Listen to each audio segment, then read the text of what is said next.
Hello and welcome, internet friends and webcomic fans.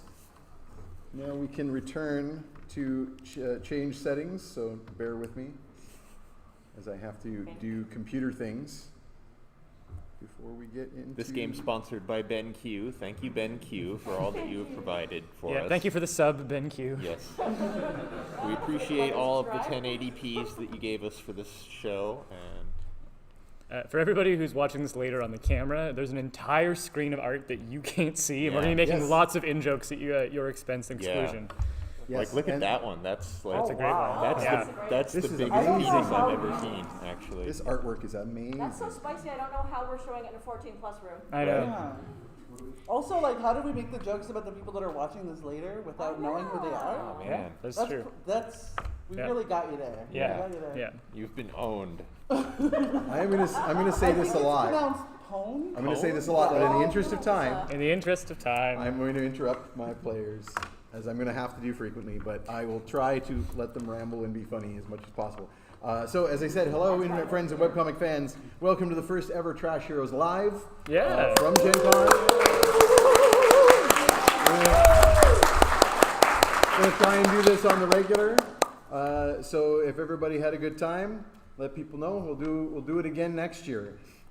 So I'm going to, as always, our players are a collection of talented internet artists and cartoonists whose work may already be familiar to you, but I'm going to introduce them anyway, because maybe not. So first up, creator of one of the longest running webcomics on the internet, Questionable Content, it's Jeff Jocks. Hi, that's me. And the creator of WereGeek and writer for the likes of Monty Cook Games and Shadowrun, plus artist and editor of mini comic anthologies, it's Alina Pete.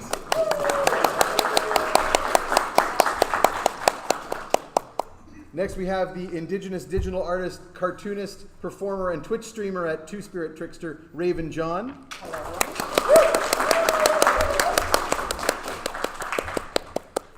And then the creator of the webcomic Rock Paper Cynic and the story engine, DM Tools for World Building and Storytelling, it's Peter Czerkowski. And finally, our special guest this week, I guess, but also this year, because we only did this once, creator of Schlock Mercenary and host of the Writing Excuses podcast, it's Howard Taylor.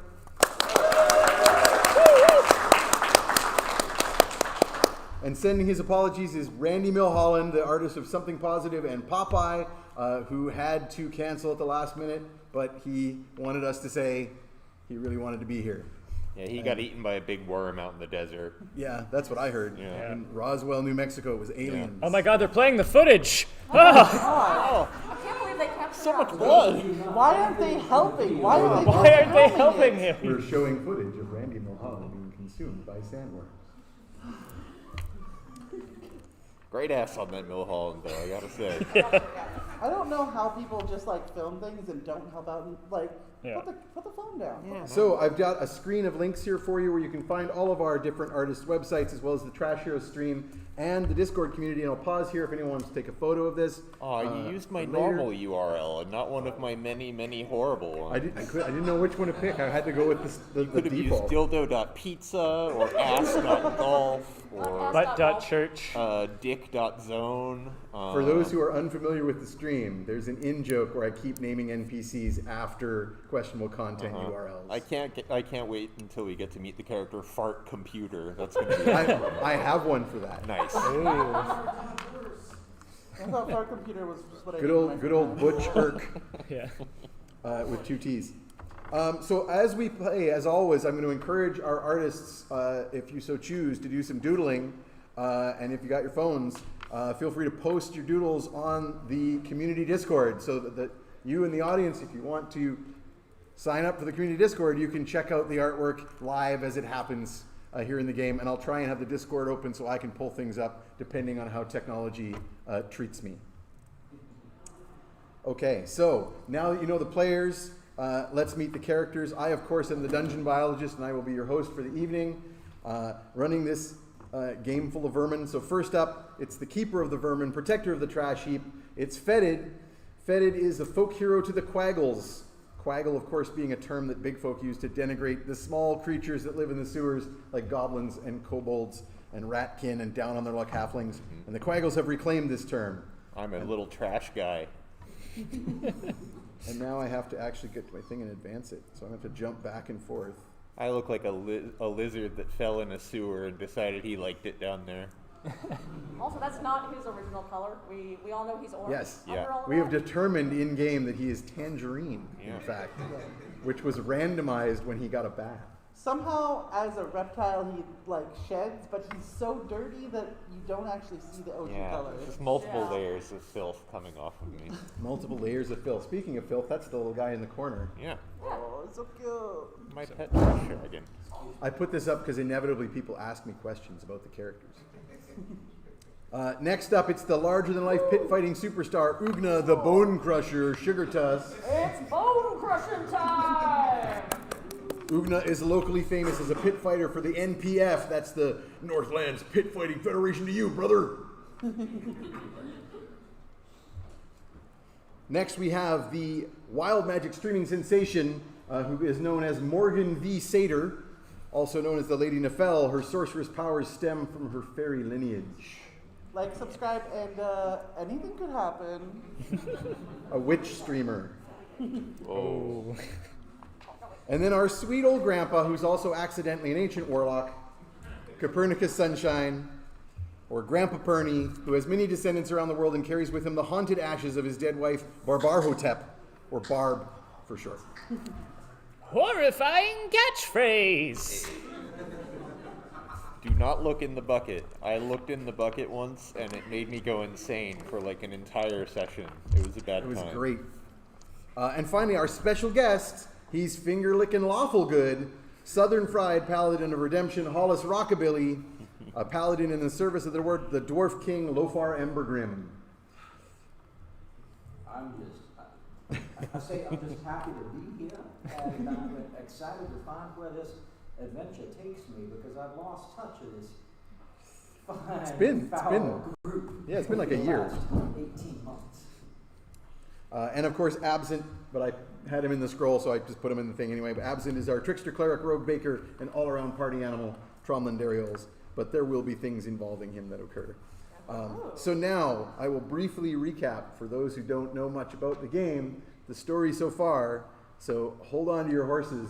I timed this for like 2.5 minutes. So our game is set in a comedy-forward magical world known as the Reaches of Throm, in the Northlands of Karsh. The party originally met in the sleepy swamp town of Mud Hollow. And I zoomed in even further. There it is.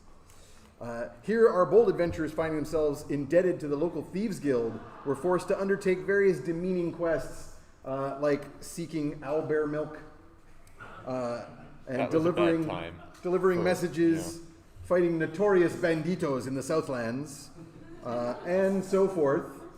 Along the way, they got mixed up in the eternal wars between the fairy courts, resulting in various curses and the production of some illicit offspring. I believe Tromlin was briefly worshipping Lolth, and that didn't work out super great. Worshipping is one word for what he Yeah. was doing with Lolth. I mean, we got some really cute kids out of it. He got 4 really cute kids, 3 of whom would really like to eat him and conquer the Underdark, but one of whom seems okay. Yeah, Her name is Webby. it's not bad. They fought creepy brain-eating undead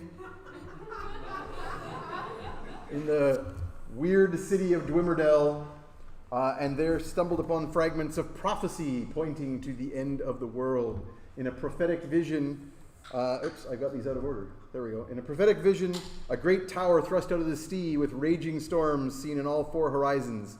The party has since learned of a mysterious being known as the Necrogog, who has raised an army of undead to the west. To the south, the elves are under threat of war. In the north, the party thwarted a ravenkin wizard called Graculus, who is trying to harness the power of the great frostworm to enact a ritual whose purpose remains a mystery. The key to the prophecy seems to be the broken rune sword carried by Ugna, and an ancient lost poem known only as the Elanath. And that was an obscure nerd joke because in Elvish, Elanath means all-star. Hey now. When we last left our heroes, They had escaped the northern city of Ravenfall, now held by the cult of the Raven Queen. They were teleported to the Wizard's Vale by their senile ally Dangolf the Dun. And there they learned from the wizards of the Order Arcanum that the auguries say, and they got this information from Aurelia the Gold, if you go to the dwarves and help them, you will find the last stanza of the Elenath. And so we began with the party stepping into a circle of teleportation. I've got helpful dotted lines showing you where they are teleporting from and to. Bound for the dwarf city of Rockspire. And so we began. Oh man, I can't wait to go see the dwarves. Like, Sal, my uncle, has told me all about it, but I've never actually been there myself, so it's gonna be great. I'm really excited to be average height. Yeah. It's gonna be fun. I think it's been long enough since I visited Rockspire that they've forgotten all the heresies I committed, so this will be lovely. Have you been there before? Oh, a few times in my travels. I've been run out of a lot of towns. All right. Well, I'm sure they'll welcome you right back in. You're such a great guy, Perny. Well, thank you. I'm just hoping that they're wide set in all ways. And so I believe, Ugna, you were going to leave Trey, your owlbear cub, with the wizards I of don't the want tower. to, but he just caused trouble, and they're kind of, maybe a little bit closer to snack size than I'd really be comfortable with. So maybe it's best. I'm gonna miss you, little buddy. I'm going to ask the audience, would you rather have the placeholder be the logo, or, is it actually up there? It's not up there. There we There go. it is. Or the party, just so you can refer to the characters. Which would you prefer? The party, you got it. So we'll keep that We one all up love to party. as our placeholder. And for those watching later on in the recording, the entire party is naked. We can see everybody's bits. Naked, yeah. Naked, very clearly aroused. There's a lot of bits. It's hard. It's hard seeing this because I have gotten both taller and shorter. Yeah. And I tried to make it. I kind- tried to put you in a vague. You can't tell exactly what yeah. your height is. It's a forced perspective thing. Like in I Lord of used the to be. Rings. I used to be taller than the other satyr, and then I used to be a lot taller, and now I'm technically shorter. I couldn't actually make this to scale There was because a longer Ugna is fairy like magic. 7'3" or something. I may and others mess are with less than wild 3 magic feet. a And little I'm too as much. tall as 5 crackers. Can you say that? Why? That's my people's word. So a quick note to our audience, we play this game with a few options for the players. So all of our player characters have a hero point that they can use to significantly edit the scene once per arc. The only person who does not have that currently is Copernicus Sunshine. I spent it so that we could all have over walkie-talkies in our ears for a heist, and I have no regrets. It was pretty cool. It was great. It was great. The contract is a little weird though. Yeah, yeah. And also everyone has 3 inspirations to spend, which I'm going to use with these little tokens that they can give me if they want to do a reroll. And also I love to play the game with a thing that I call the black token.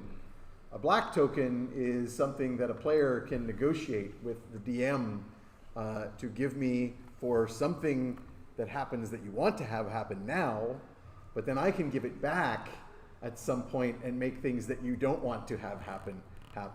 I think Perny Allow has me to redeemed demonstrate. the most of these out of anybody. Yeah. Perny and Tromlin's got a lot Yeah, more. that's true. Yeah. But currently there's only one person who has one, and that's Morgan.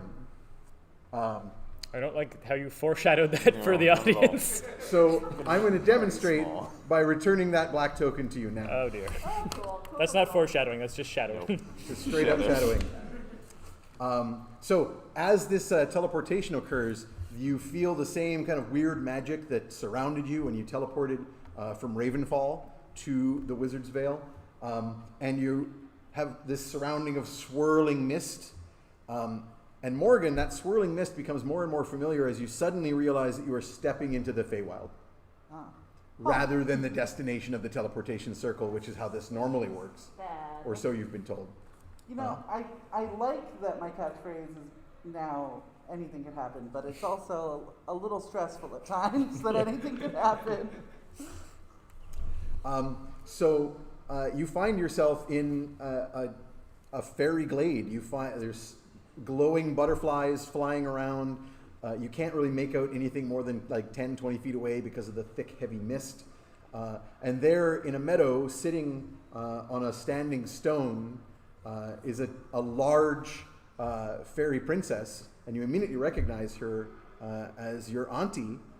It's Shirlindria, to whom you gave the elf stone a number of games ago when you were getting some information out of the Fae. Never go empty-handed when you're asking for a favor, okay? And she beckons you over. Hey, Auntie, are we just coming for a little visit, or we're kind of like on our way somewhere? Daughter Nefel, I had cause to speak with you. Oh, cool. What's up? I have a warning. Oh. You know that your father is very jealous and protective of his secrets. I'm aware. I'm fully aware of that. Are you aware that your companions, those you journey with, have dared to speak his name? Should his secrets be revealed to those not of the blood, he would certainly have to hold you responsible for those you travel with. But like, what if they didn't even get that information from me?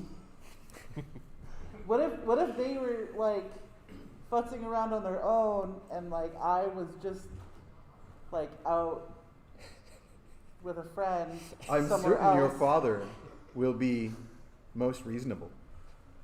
She says that with a straight face, barely. Cool. Like, when exactly did they talk about him? Recently, they spoke his name. So I'm not saying this is a criticism, but like, when you say recently, it's a little different from when I say recently. And that can be like, because one of us is tired, most likely me. Or like, maybe I'm like hungover, maybe I had a little bit too much to drink, or like, so like a day? Between the last sunrise and sunset. My child, you must be careful. All of your companions Do you know your father's name. They, You mean Greg? Is it Greg? oh, Greg. Are we not supposed to say Greg? Are we there? So like, No, only Morgan is there. so like, if you were to change the sound of his name to Grog? to the first letter was like, instead of the first letter it was like mayonnaise, and then the rest of their name. What would that sound like, for instance?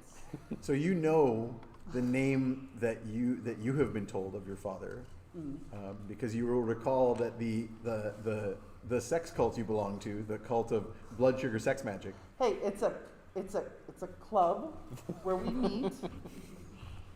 It's a social club. You know that group hooked your mother, the ice barbarian, up with a Fey Lord, and you know the name of that Fey Lord, so you assume that's who she's talking about. Okay. The name that you know is Herurial. Elvish is hard to speak. That's not Greg at all. And you're like, I don't remember any of my Yeah. friends saying Herurial. That's why I said the mayonnaise thing. Yeah. You want me to roll for the mayonnaise joke? No, but I would take an Arcanum roll Okay. to see if you can put any of this together. It is early in the game for Arcana rolls. Yeah, So- boy. Oh, the dice have got to be rolling. So when you say that you want an Arcana roll, An Arcana check. what if I like performed Instead. some magic that was pretty? You, the player Raven, can do a performance check to perform the role for the DM of an Arcanum check. I was Getting dangerously meta, like already. The meta is already 3 layers too thick Yeah. for me. in the arms of the angels, far away. You got a +6 Arcana.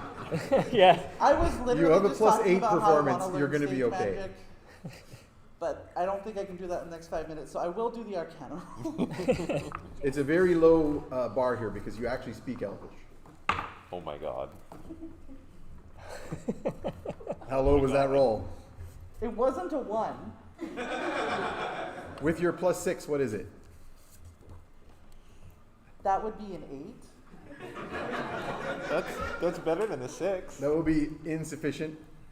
I feel like this is important. And That's I fine. hate to part with jewels. It's fine. The bad news is that every time we spend one of those, we have to swallow it. No, I'm you a just good have to pass it swallower. down to me. Are you using an inspiration? I will use an Okay, inspiration. pass it on down my pass way. it on. Nightmare blunt rotation. All right. Now, normally on the stream, when the audience cheers sufficiently on the stream, the little bit counter goes up. We give everybody an inspiration. But because this is a live game, I am just going to, whenever the audience seems sufficiently delighted, I will potentially give our players inspirations as seems appropriate. Be delighted! That's cheating. All right. That was like my beautiful. I'll be watching for real delight. Like diochrome glass dice, and that's not the first time she's done that. So, I'm What do you gonna- roll? Re-roll. I've got the Different new dice. dice. I the just new got hotness. downstairs. This is how we find out if the new dice are any good. Yeah. Oh. It is better. Doesn't have to be much better. It is 2 more than 8. We need a soundboard so we can play The Price is Right combo. So would 10 be better? 10 is sufficient because you speak Elvish. Thank God. This is an archaic bit of Elvish naming. Yeah. But your father's name basically means Lord of Twilight. All right. Robert Pattinson. So maybe that has something to do with it. Maybe somebody has talked about Fae. You're, of course, aware of the fact Yeah. that most of the Fae have multiple names. It's pretty common. So the issue here is that not only do I and my character have ADHD, and maybe imbibe a little, but also our characters all talk a lot of shit. It's true. So Not wrong. I'm not certain. I will give you an insight check, which you're very good at, Yeah, I'm much to better. at that. potentially remember something that happened like last session. I will go. Remember something from 5 minutes ago. Go. Do it. I'd like to I wish roll. this I worked want in to real make a life. joke, but I That don't. last I want to session, make so I went ahead and rolled a 1. I want to make a joke, but like, do not turn this into a real thing. But this should probably be with disadvantage for 5 minutes. Yeah. No, I wish this worked in real life. Man, May I roll to neurotypical, please? I'll do my new mini. Oh no. is that a 1? Oh, Excellent. This is a black token after all, so you have no Oh my goddamn God. idea what your auntie is talking about. You can only assume that the party has been talking when you weren't paying attention. This is so perfectly in character. This is very It is appropriate. incredibly Guys, in just character. like- This is appropriate enough. I'm going to give you your inspiration back. One thing you should know about Morgan, as a wild magic sorcerer, she makes a lot of decisions. Decisions. There are a lot of choices. And the dice have not always been kind about those decisions. So I often have no inspiration. So, So that was a bit of a, you know. so you realize, okay, my father probably has a lot of names. He's a Fey Lord. The name that I know is Elvish and basically means the Lord of Twilight. Maybe someone was talking about some kind of fairy twilight thing. I don't remember. I guess I'm gonna have to try and keep my companions from talking about fairy twilight, but not tell them that they should just not talk about fairy twilight, because then we're talking about fairy twilight. Listen, the first rule of Fairy Twilight is You Don't talk about Fairy Twilight. The first rule of being spawn of the Fae: don't say their name. And there's like a non-zero chance that Tromlin has actually hooked up with your dad at this point. So I think he's just going through my family tree. yeah, I feel like he found a tree he likes. he's climbing it all the way. Yeah. Climbing that branch. Yeah. Then another one. It's gonna get real awkward once he gets into the deceased branches. But No, no, Why that's not? That's where Copernicus can help. Yeah. all right, get up here. Yeah. All right. This is so nice because our Chad is also in love with puns. Absolutely. So, Yeah. You know.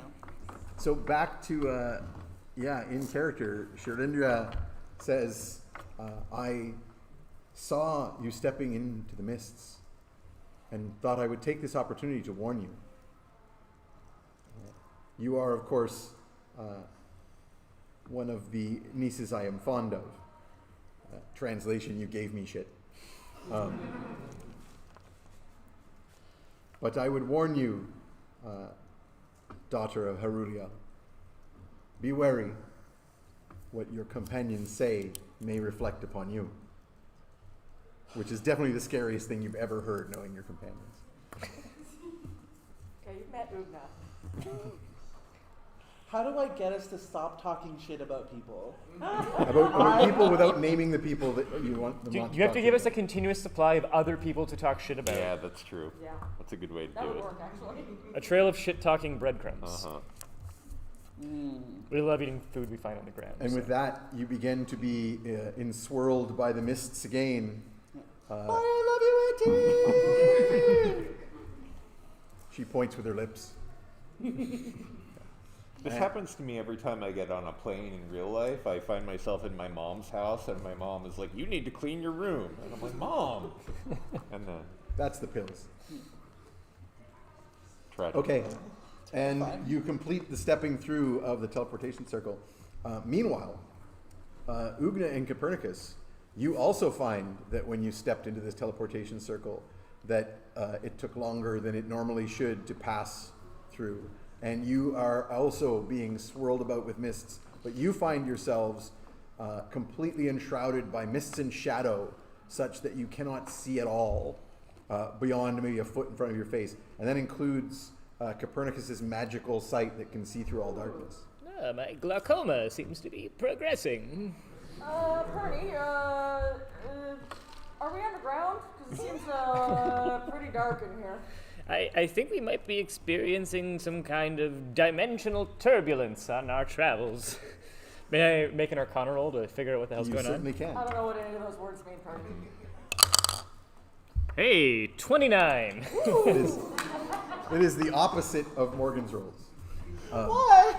Oh, I cursed your dice and I took all their luck. I extracted it with like a needle. And I thought that sticker was because you love me, not a token of you stealing my luck. God. Speaking of luck, I'll remind you that you have a bunch of other options with wild magic too, just for if you keep rolling like you have been. Yeah, you think that you are in a realm that has a number of different names depending on who you talk to, but basically the intersection of the Feywilds and the Shadow Dark. I think we're on a dimensional layover. I don't know when our connection's going to be, but in the meantime, we should find a Cinnabon. Oh, is Yeah, that, this is is the- that the kind with like the frosting? Because I love those. Those are my Yeah. favorite. Oh, yeah. They've Wait got a all minute, kinds of we frosting. This just is had the like dark a whole realm known as sub-arc O'Hare. about how we shouldn't eat things that we find In the Fey Fey realm. Yeah, yeah. But that was last session, and again, we all forget things. Morgan is taking her battle position, which is riding Ugna's shoulders. No, you're in the Feywilds. We're Yeah, I somewhere think else. we're on not our own that here. one? Oh, Yeah, okay. yeah. You are in different places. Yeah. Yeah. Oh, the meanwhile. And Ugna and Copernicus, you can hear one another, but try as you might to like get close to each other and like reach out and touch each other from your voices, it's not working. You're not really getting any louder or quieter. You're not sure what direction the voice is coming from. You can just hear each other. So you kind of stumble around for a while trying to like figure out if you can, you know, I'm reaching out. Can you feel it? I'm going to start whacking with a stick in this direction, and if I hit something, say ouch. And it's not working. But eventually, during a lull in your conversation, you hear a bizarre skittering noise. You would think it was an insect, but it sounds very clearly like wood like the skittering of an insect if its legs were made of wood on a concrete floor. Hey, Bernie, are you, turning into a spider or something? I don't think I am. I'd like to be able to. Do you- I think I heard something. I think I hear something too. Alright, Father, might be time to smash some bugs. Father, I am here. That doesn't sound good. The voice is fairly distant. Okay. It doesn't seem to be addressing you. You barely hear it through the mists. You hear a muttered voice respond, but you don't recognize the voice or hear what it says. And the skittering gets even fainter as it moves towards whatever or wherever that voice is. I'm going to open my Pact of the Tome, Yep. and see if I can send Ugna a message so that it won't be out loud. You're writing entirely blind. Okay, writing blind. So I will attempt to narrate what it sounds like it would read with all of the misspellings and whatnot. But I think I'll say something along the lines of, I think we may have a chance to sleeves drop on some ons goings in this strange space. But I think whatever sound we heard is likely to mean us ill, and we should be as stealthy as we can. And then it cuts off because you reach the edge of the page and you're just writing on nothing. Yeah. You can't tell. And Or then- on your leg. Yeah. Can we try and creep closer to the origin? Yeah, you noise? can sort of try. There is definitely a directionality to that noise that there isn't to your own voices. Okay. And you can sort of try creeping in that direction to get a little louder. As you do so, you hear a very clear moment of the responding voice, muttering again through the mists, hard to make out, but you get a clear moment of, my son? And you definitely recognize Tromlin's voice. Oh. And the voice responds, "Ah, yes, I bring tidings from them, Father. They are so very happy. They thank you for the gift you sent to them. They have learned so much." And then you hear like a noise you know very well. It's Tromlin groaning. It's an oh no kind of a groan from Tromlin. And then he continues saying something that you can't make out. Like there's the shiftings of this plane making it hard for you to hear again. Have I heard this? You can hear, yes, the two of you have gotten close enough to hear this. Alright, I am not smart enough to not. Yep. Just stay quiet and observe, so I'm gonna go, Tromlin?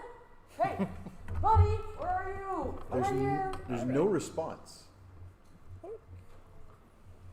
And because of your 29 Arcanum check, I'm just going to ride with that and say you quickly realize that it's all dimensional weirdness here. You're close enough to him to hear him, but he's not close enough to you to hear you. Okay. Even So though, he basically in real butt world that dialed wouldn't them. work. Oh yeah. Dimensional butt dial. Yeah. You make out Tromlin say something along the lines of, "What if I refuse?" And then you hear a very rapid skittering, that noise, skittering, and a clacking, like two blocks of wood being clacked together. And it goes, "You have already agreed, O Father. Remember, I will be watching. She will know." And then the scuttling of feet rapidly fades into the distance.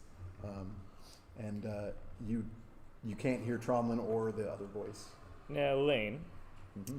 I have a world's best grandpa shirt, which I earned because I adore my grandchildren. Tromlin is my grandchild nephew, sort of. It's the next generation down. I've earned that. I think I know their voices. Does that sound like any grandchild I've played with or fed blood to? Well, I will remind you that all four of Tromlin's demonic fairy offspring are female, Mm-hmm. and you clearly heard the word son. Okay. Also, definitely not a voice that you know. Okay. Although you also know that the last time that you saw them was before they aged 5 years in that weird period that Tromlin spent in the Underdark. Yeah. But 5 years is enough time for them to have changed. Like Webby could have become Webden and found himself, you know. and then been made out of wood. Yeah. Also that. But yeah, you suspect this might be another one. In fact, you know what? With that Arcanum check, I'm going to give you an insight check to remember something far harder than what I was giving Morgan. Oh dear. Low bar. Because this is a lot longer ago. that I definitely missed. Okay. How's a 17 do? What'll that get me? Total 17 on Total the insight? 17. You can't remember the specifics, but you're like, there have definitely been some other times that Tromlin has had sex during their adventures. Okay. Yeah, like every probably- episode of the show we've been recording for 3 years. And probably You don't other say. fey or demonic creature. Like, you know, there are specific times when he got it on with an avatar of Lolth and had a bunch of spider babies. Yeah. But there's probably others. It's been my understanding that Tromlin is like a Canadian soccer player. He's really good at not putting it in the net. So this is just a little bit surprising. And there's a drone flying overhead watching. Yeah. Topical. Topical humor. Yeah, we're good at this. I like that it had an Olympic theme. Thank you. Yeah, you can't place anything specific, but you're like, Tromlin must have got it on with some kind of magical thing other than the spider creature. Maybe a puppet with the wooden legs. Yeah. Geppetto? Oh, hold on. He ended Are up you in a remembering something? he ended up in a threesome With with nymphs in the Blackmont house. Dryads. Dryads in the Blackmont house. well remembered. Oh dear. Well done. Well, that's like some I passed my roll to neurotypical. That makes it, see what that does is it lowers the difficulty, and 17 now is success. Because you remembered without the roll. Okay. Yeah, you definitely know that Tromlin got it on with some dryads. Great. Oh yeah, I made I think those dryads are wet ads joke. Yep. Yeah. I was literally about to say it, so I'm glad you. Yeah. And then, as you're trying to find Ugna again in conversation, you feel your voices drifting very rapidly apart, and suddenly the mists resolve, and you're actually stepping out of the teleportation circle. So at this point, the whole group steps out of the teleportation circle. Fetid and Ollie, who you're riding on, none of that stuff happened. Fine. You just It was like just normal. blink of an eye, and you step through the teleportation circle. It's Yeah. fine. And you are in an enormous carved stone granite library-looking room with a big magic circle and a bunch of elder-looking dwarves with long beards wearing like monks' cloaks. And amongst them, you immediately recognize your old friend Hollis Rockabilly, who you haven't seen I know that guy. in I recognize, months. I say, I recognize that distinct smell. there is a collection of aromas that, my goodness, I'm sorry to recognize you in such a fashion. It's, welcome to the Athenaeum. Welcome to the library. I understand you or I assume you're here looking for perhaps a book. Is there somewhere for my demon dog to poop? Because it's been a couple hours and he might need to go. I can- Still on the If you screen. If you head two doors down and to the left, there's a small hole in the wall that was made by some recent goblin incursioning folk, and that'll do fine. We're planning on cleaning that up. Oh, that's great. If there are any goblins left, it will kill them too. So, cool. All right, I'm gonna go take Ollie to do his business. It's basically fire. Yeah. Ugna, weirdly, for an orc, clasps her hands together in the traditional dwarven greeting and greets you in perfect dwarven. Although with a northern accent, not your southern accent. I return the greeting as best I'm able, given my own affectation. And Ugna, where did you learn to speak so properly? Oh, that's my Uncle Sal. Yeah, he taught me real good. Sal Shattersmith. He's, he kind of raised me. Sal Shattersmith, I have excellent news and I have very, very bad news. And the excellent news is I think I may be able to put you straight to work. The bad news is your uncle's gone missing. Uncle Sal? But I left him in Mud Hollow. He was just working at the pit. Did he come this way?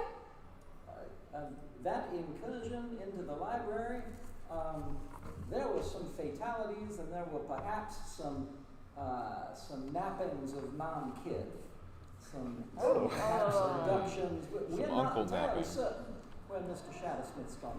This whole gathering, these long-bearded friends of mine, we're in the midst of heated discussions about what to do next, and none of them want to go through the hall. Well, We love holes. I just jumped through the hole. And I'm just gonna. Currently- I'd like to understand that there's now Currently, some Ollie fecal is matter pooping in through it. the hole. It's fine.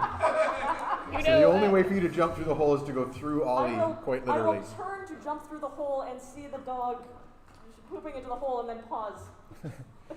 Just like give him a happy to minute, take he'll be a few good. minutes to properly outfit an expedition rather than just leap them through. What is that? What kind of creature is that just made that? He's a good boy. You Yeah. would He's a heck of a recognize pupper. that to be a hellhound. He's a doggo. Oh, he's pretty good. 13 That out of appears 10. to be a summoned demon. 666 out of 660. Would pet again. Would pet again. I have succeeded in my role for detect excrement. You know, my wife Barb and I would sometimes carve a hole in the toilet wall and do a little something we call the goblin incursion.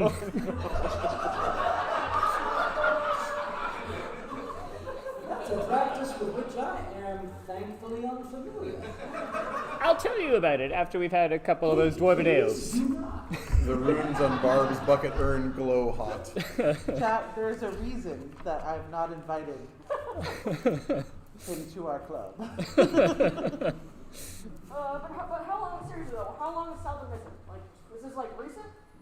One of the sages that are standing around here who were clearly in conversation with Hollis before you came in, throws his hood back and says in a whisper, because he's a librarian and he can't talk any louder,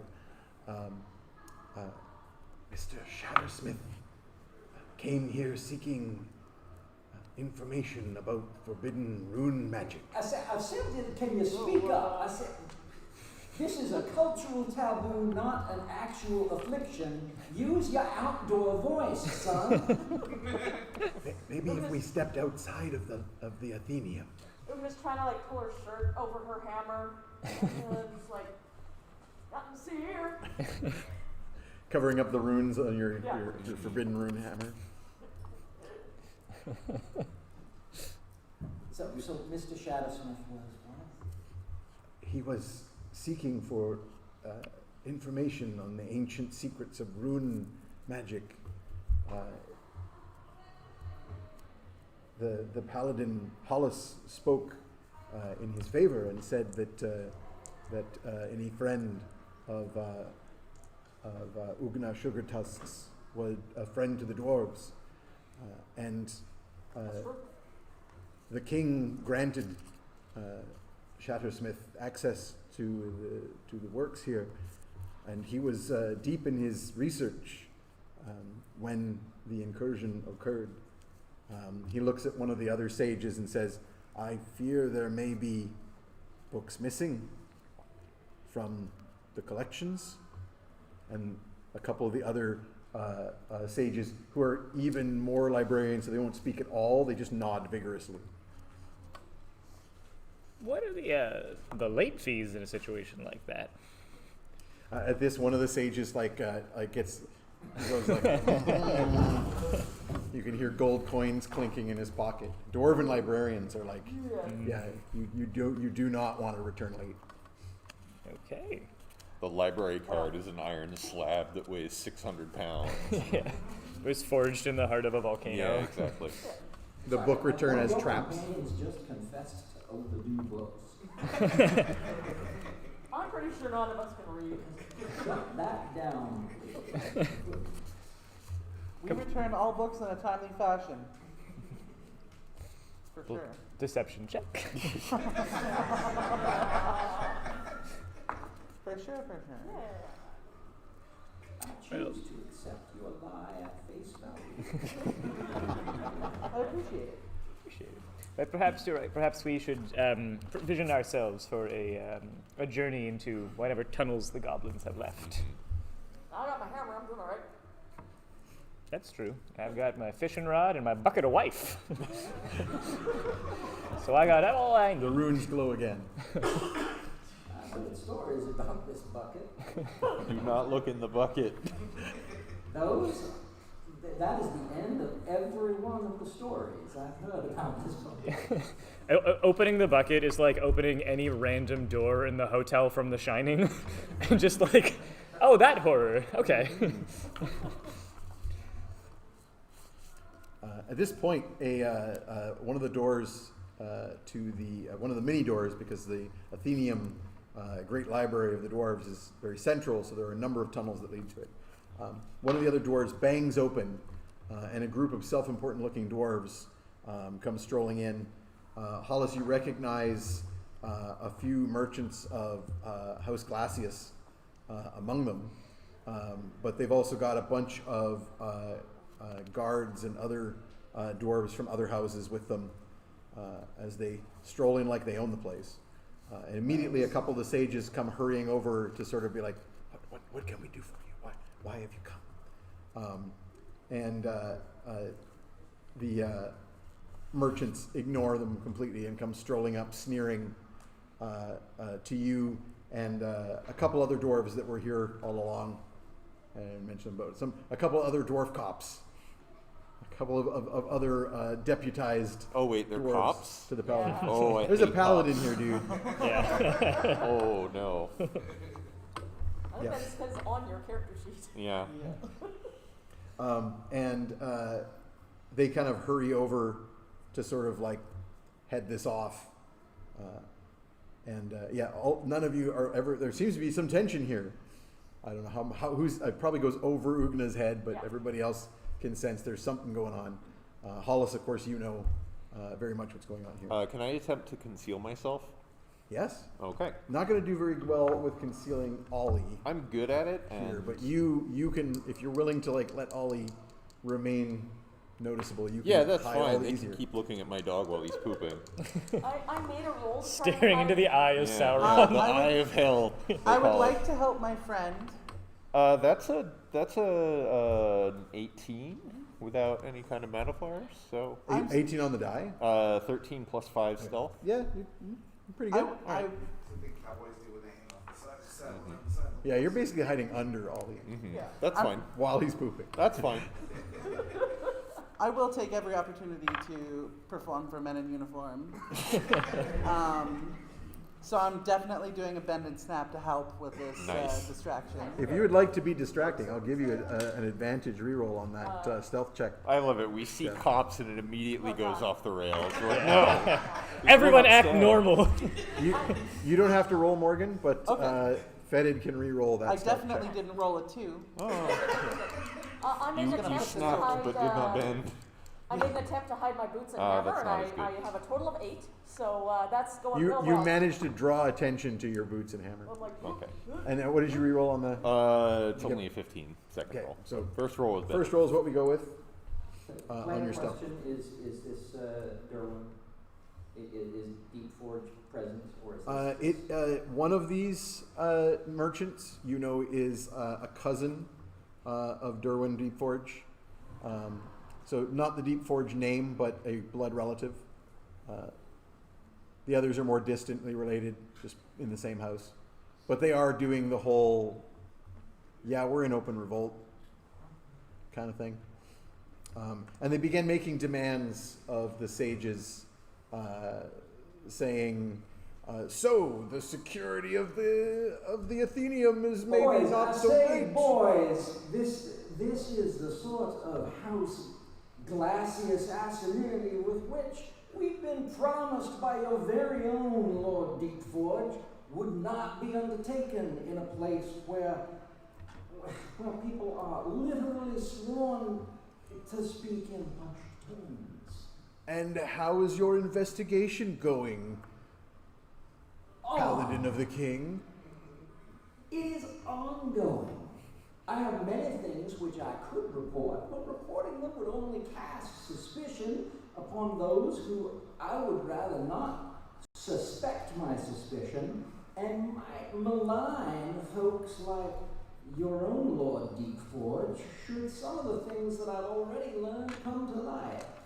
Would you like me to announce everything now? Well, or they would you get like me to blustery. continue investigating? They get blustery at that. Are you casting aspersion on the Deepforge name? It is important to the Deepforgers that the security. I'm not a caster of aspersions. I'm not a spellcaster at all. I am invoking aspersions, yes. Summoning them even. It is of paramount importance that the security of the Athenium be maintained for all houses of the dwarves. Yes, I agree, and that is why I brought in a team of fragrant outside auditors to help me establish the security. Bluff check. Sure. Um, I will roll an insight against this.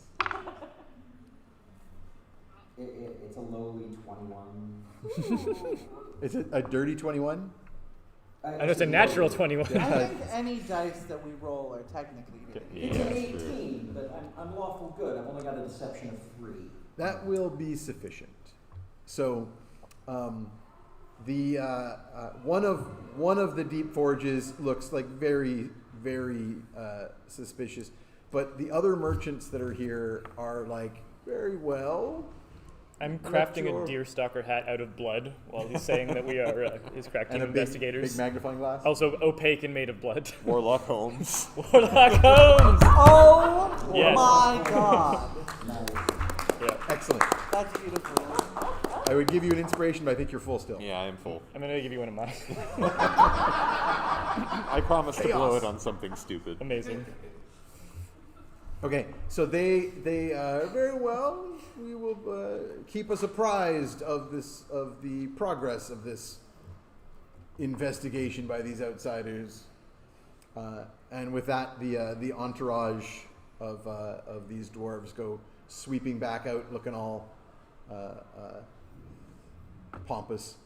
Now, in order to put this in perspective for you, my friends, what you have just witnessed leave the building is approximately 65% of the gross national product of the Kingdom of the Dwarves. House Glacius is made of money, quite literally. And it would be best if what we made happen was good for business. Before they leave, can I use Mage Hand to put some of Ollie's crap in one of their pockets? Yes. All right, cool. So that is a sleight of hand check. All right. Literally shit disturbing. Yep. Yep. Stirring the Can shit. I miss the reverse shit pocket? It is very disturbing shit. I refuse to stop. So, I would like to network while this is happening. Are you looking to continue being distracting? Yeah. Okay, then this is going to be a roll with advantage, Jeff. All right. That is a 15. 15 total? Yeah. Oh, yeah, that's not great. Dang it. My persuasion was. You can, if I'm giving him inspiration, you don't have to roll. Oh, but I wanted to. Can I spend an slide. inspiration and re-roll it? I will allow it. This is It's a live stupid game. enough that I think it's worth spending an inspo for. Yeah. Yeah! First nat 20! Not 20. Worth The it. most important natural 20 of the campaign. Yeah, absolutely. Did I stick some hellhound shit in the pocket of a pompous Yep. merchant? And the answer is yes, you did. Yeah. And nobody seems to have noticed. Amazing. Yet. He'll notice later when he gets a disease. Well, I'm gonna roll to see if it immediately catches his outfit on fire, because that will be something he'll notice fairly quickly. So I'll give that a percentile It seems to chance be of burning a happening. hole in his pocket as it It doesn't happen yet, but by the time he leaves the door, you can see the smoke, the smoldering Nice. begin. Normally casting a delayed burst fireball is a very high level spell, so Yeah. I think this is very impressive. Yeah, we need to remember this tactic. Yeah. I don't want to be involved. There's I- too much literal shit in that one. Yep. I definitely do. I am pleased to be standing way over here. You're standing at plausible deniability range. Okay. That's the secret to lawful good, right there. Plausible deniability. Really. It's very good at being faced the other direction at convenient Yeah. times. Yeah. So I would say then that you've got a bunch of deputies and a goblin hole. What needs investigating? I What's the cannot plan? think of a finer group of people with whom to lead a plunge into a goblin hole. I mean, I'm sure you could, but we're here, so. No, I have a wide knowledge of people. You are at the top of the list. Oh, that's mighty kind of you. I believe that. Into the goblin hole! Should we make any preparations before we go? Perhaps a it's preparation up to H. Do you Yeah. have any questions about the situation, the raids? What books are we looking for? Sorry? What books are we looking for?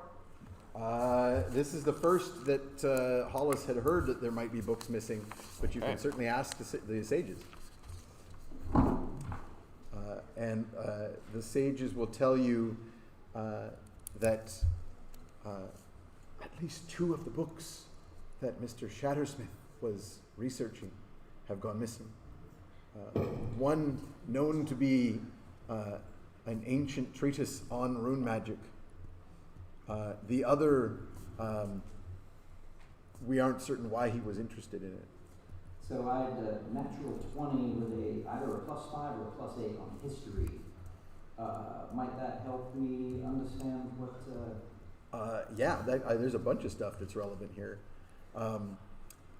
Maybe I'll ask if there's anything that the PCs want to guide into this, or are you interested in the? I'm the definitely dwarf? interested in what book number 2 was, actually. Mhm. Yeah, me too. So the books that they know that he was researching was the one sort of main treatise on ancient rune magic, which was written by a certain Nayan Ironscript, who's an ancient and well-known rune caster, basically, someone who, as a smith, made things using rune magic. Historically. So this is a person that may or may not really have existed, semi-mythological, but the book was supposedly written by him. And it's the main book that they have on rune magic. The other books that he was researching are more academic, so like random dwarven wizards who are like, runes are ancient and powerful and we don't understand them, but I am now going to write an extremely boring treatise on what we do know, which is basically nothing, but I can say that in 20,000 words. That kind of stuff. The other books he was investigating, they're not sure why he was investigating. There was a couple of books of Elvish Poetry? no, there was a couple of books of Elvish epic, so more like the prose Edda than the poetic Edda. Okay. But there is certainly poetry in many of those kinds of tomes. Yeah. There were no books of poetry specifically, Okay. the sages present. Do they have any, do those books contain any work by the poet of the Smashed Mouth? They don't know who that is. Okay. All right. Well, the hits start coming, they don't stop coming. They hadn't heard of a poet by that name. Okay. My eyes out. At this Smash point, Mouth is filed under the common literature at the other end of the library. We do have some volumes, but I don't believe they've gone missing. I also don't believe they've produced any new volumes in some time, or at least not any new volumes of any note. They are dusty. well, in fact, you beat me to a joke, so I'm going to go ahead and drop it. So, at this point, you'll remember, and anyone who's been watching the stream may know, that the chat voted last game on which of the Wizards of the Vale you would be getting help from, and I promised them that the second place would also get to make an appearance. So you, specifically Copernicus, hear a voice in your head from Ascending, and it says, very curt, this is not remotely the kind of sending you get from Dangalf the Dun. Actually, you know what? You're going to get one from him first to introduce you, because they're always fun. Yeah. So you get a sending that says, I am Dangalf, and Dangalf means me. I am casting a sending for you, Copernicus Sunshine. This sending is to introduce you to one of my fellow... He hit the character limit again. Hold on. All right. At which point, immediately afterwards, you get another sending that says in a very exasperated female voice, Azuria the Blue here. The ancient poet you're after is named Rakanto, author of the Elanath. Seek any work by him to find a key. That's how you do it, dumbass. And then the end of the Wow, sending. rude to Dangolf. With words to spare. Okay. Dan Golf is annoying, but he's had our back all this time. I'm gonna send back to her because I get a reply. Yep. My name is Copernicus Sunshine, and Copernicus Sunshine means me. This is a reply message for Azura the... And you had words left. I know, So yeah. that makes it even funnier. Yeah. Do you speak Elvish? I think I speak Sylvan. Hold on. If you speak Sylvan, I'll give you a roll. If you would like to On the learn front page. some Yeah. Elvish swears, I do not. Or some Elvish pickup lines, maybe. I have But a you lot know of you those. have friends who do. So you could potentially bring this name up to your friends. Rakanto sounds Elvish. Does the name Rakanto mean anything to anyone here? He was a poet, I believe. You don't know the name, but you know that it means a broken mouth. Oh. God. And because What's I'm that the kind of context nerd, of these the are commu- actual Elvish words. Oh yeah. What's the context of the communique? Like, what are you trying to say? I believe that Sel was investigating the work of one Rakanto, the author of the Elvish epic Elanath poem. An area of interest to us, as it seems to be tied to our investigations about the recent goings-ons and hootens nannies in the various realms. So if there's anything that you should know or that we should come across in our goblin excursion, then please let me know. It would be of great interest. Isn't that boring poem that you found in the Underdark? Boring? It's a banger! Song of the summer! I think I do remember translating that for you, but I also remember sleeping very well. The music that was popular when I was cool should still be popular. And if Well, I find obviously out the back world is then- any different than how I remember it being when I was in my prime, ooh boy, we're gonna have a boomer type problem. What I don't understand is like, even with magic back then, you were still playing stick and hoop, was it? You didn't have a ball? I had a ball when I played stick and hoop with Barb. Yeah,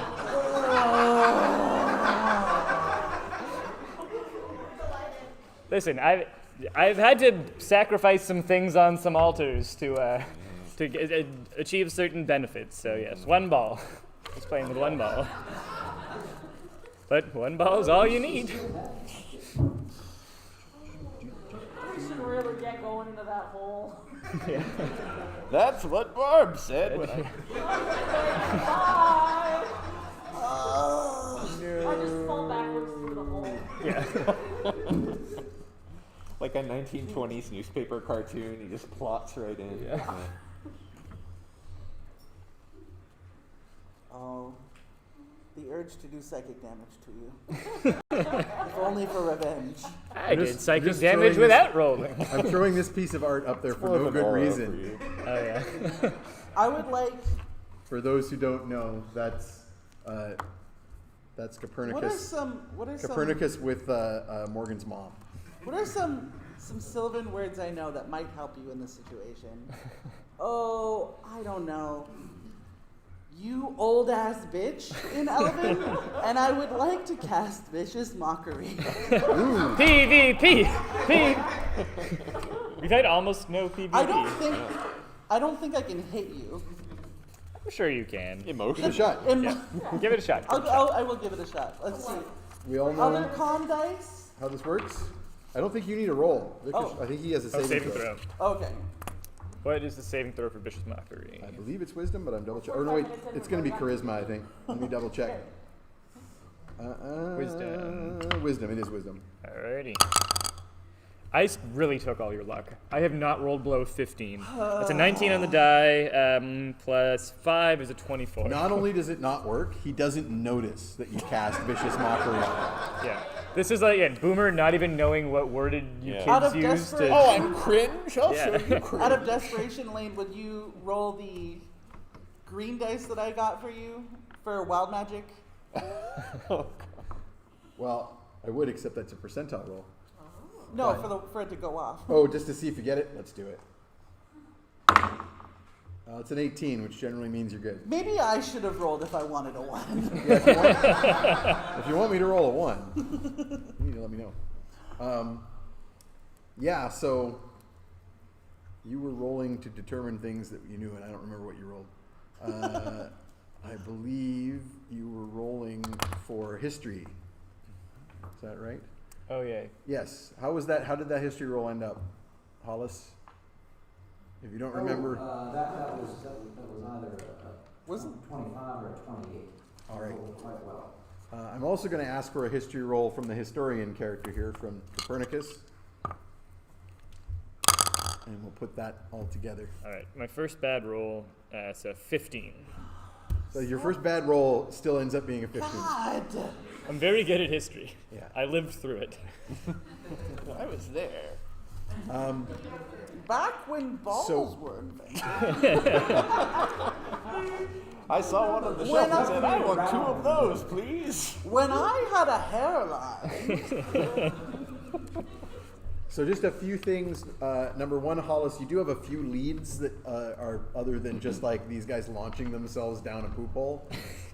So for example, when the raids have happened, you actually do have some of the fallen goblins that could be investigated. You and your people have already gone through their possessions and stuff like that. You know, for example, where the last raids took place, and particularly where the raid into the library took place.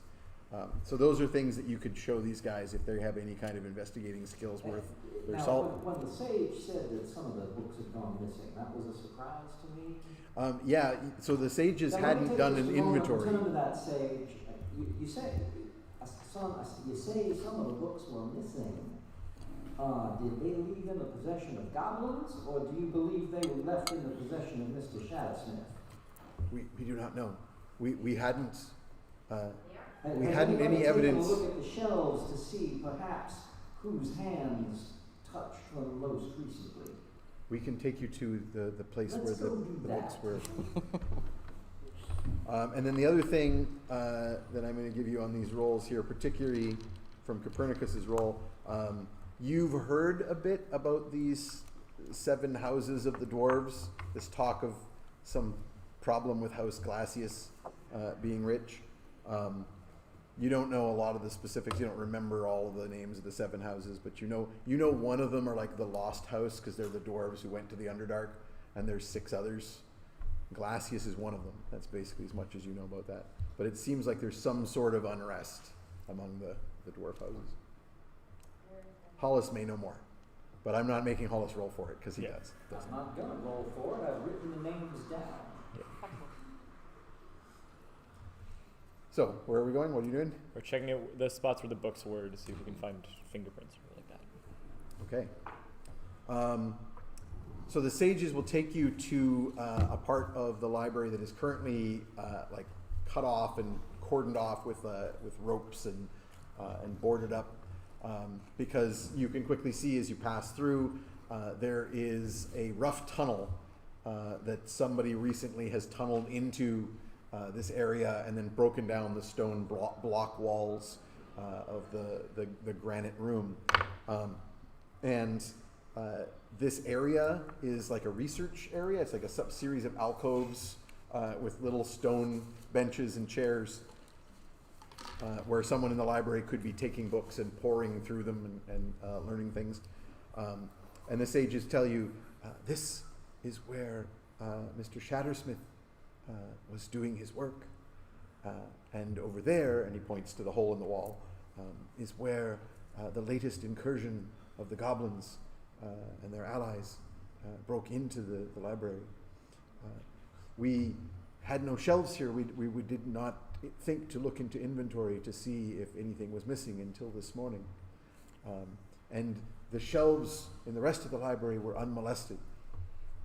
But whatever books have gone missing must have been out here amongst these tables. And you can see, of course, the tables are all empty, so anything that was out here is gone. Were there any witnesses who saw the goblins when they arrived? Do we know if they went straight to grab Sal as if he was the target of their incursion, or do we not have any evidence of this at all? The only witness is an ear witness. One of the sages who is currently not working, he is off duty, heard the crash when the goblins broke in, and he immediately sent for the guard and came to see. But by the time he had come, they had already been and gone. And do we think that they took much else besides Sal in the books? No, there was nothing or little else to be taken. They did not raid the shelves and the stacks. Only this area. They must have known what they were seeking. Most curious. You said that they had allies. Was it just goblins, or was there other guys with them? There have been other denizens of the Underdark with these goblins. Some summoned creatures like demons or spirits, but also some kobolds, rock gnomes, and other I creatures of the deep. And they all kind of, like, as he says other creatures of the deep, he kind of looks around like he's looking for someone he saw earlier that he doesn't currently see because of a good stealth roll.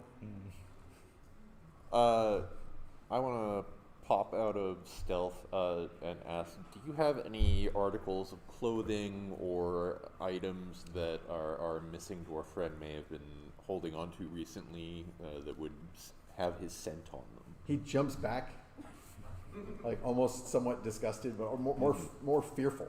Yeah. Because like, oh no, a kobold, they're back. Yeah, hi. Kind of response. It's cool. I didn't put demon shit in your pocket, so you're safe for now. And you notice, because you're sensitive to this stuff, you notice a couple of the other sages back where you were talking to them all before, whispering together at this point.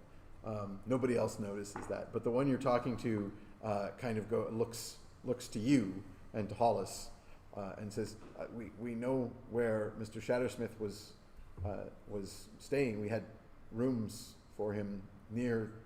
Yeah, if you could get me like something that smells like him, preferably that smells like his dick, balls, or ass, that would be really good, because my demonic dog could probably track his scent.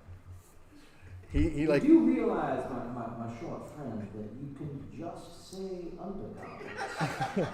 Oh, is that what those are called? Oh. There's a word for you. See, I don't wear those because mine is all internal, because I've got a cloaca. So it's all just kind of tucked up in there. It's like if you take a sock and you turn it inside out, that's what it's like. And then you can just kind of right up there. Yeah. It is quite the sight. Sometimes I put like coins in there if I want to keep them safe. You got like an old ham sandwich in there right now. Yeah, right? Saving it. I might get hungry. It's just seasoning for later. Yeah. It makes it spicy. It's good. By old, I mean moldy, but. What's worse is Don't that do that around any of the members of House Glass. Because Okay. if they get the sense that turning you inside out will make money come out of your pocket, Oh. they will turn you inside out. Okay, I appreciate the tip. the coins are likely to dissolve if they're left in Eventually, there. yeah. It's like a snake digesting a meal. It takes weeks. It's like leaving a tooth in a bottle of Coke. Ew. This happens a lot in our game. So the sage is every time Fetid asks something is looking to Hollis and Copernicus. I'm I looking think at- that's very reasonable. I'm actually looking at Fetid so that they have to like look in the same direction as if like. They, Yeah. Now they're just looking straight to Hollis for like, should we do this? My friend, let me explain something to you for a moment. In the realm of do-goodery, it is often paramount, often most expeditious to engage the services of those whom we find perhaps the least appealing, and not because they are inherently unappealing. Oh, but I because mean, I we- smell horrible. But because we ourselves, in our quest to do good, must learn to accept that which smells different than we do. I think I make up for my party's lack of appeal in more than one way. And I'm much more appealing than pretty much any woman you've had And as a slight access to. Thank you very much. As a lawful good cleric, it is most expeditious for me to say, I've noticed. I've chosen not to come. We have all kinds of trash in the trash room. Suitably chastised and seeing this as like, oh, this is like an austerity wisdom thing. Oh, great paladin.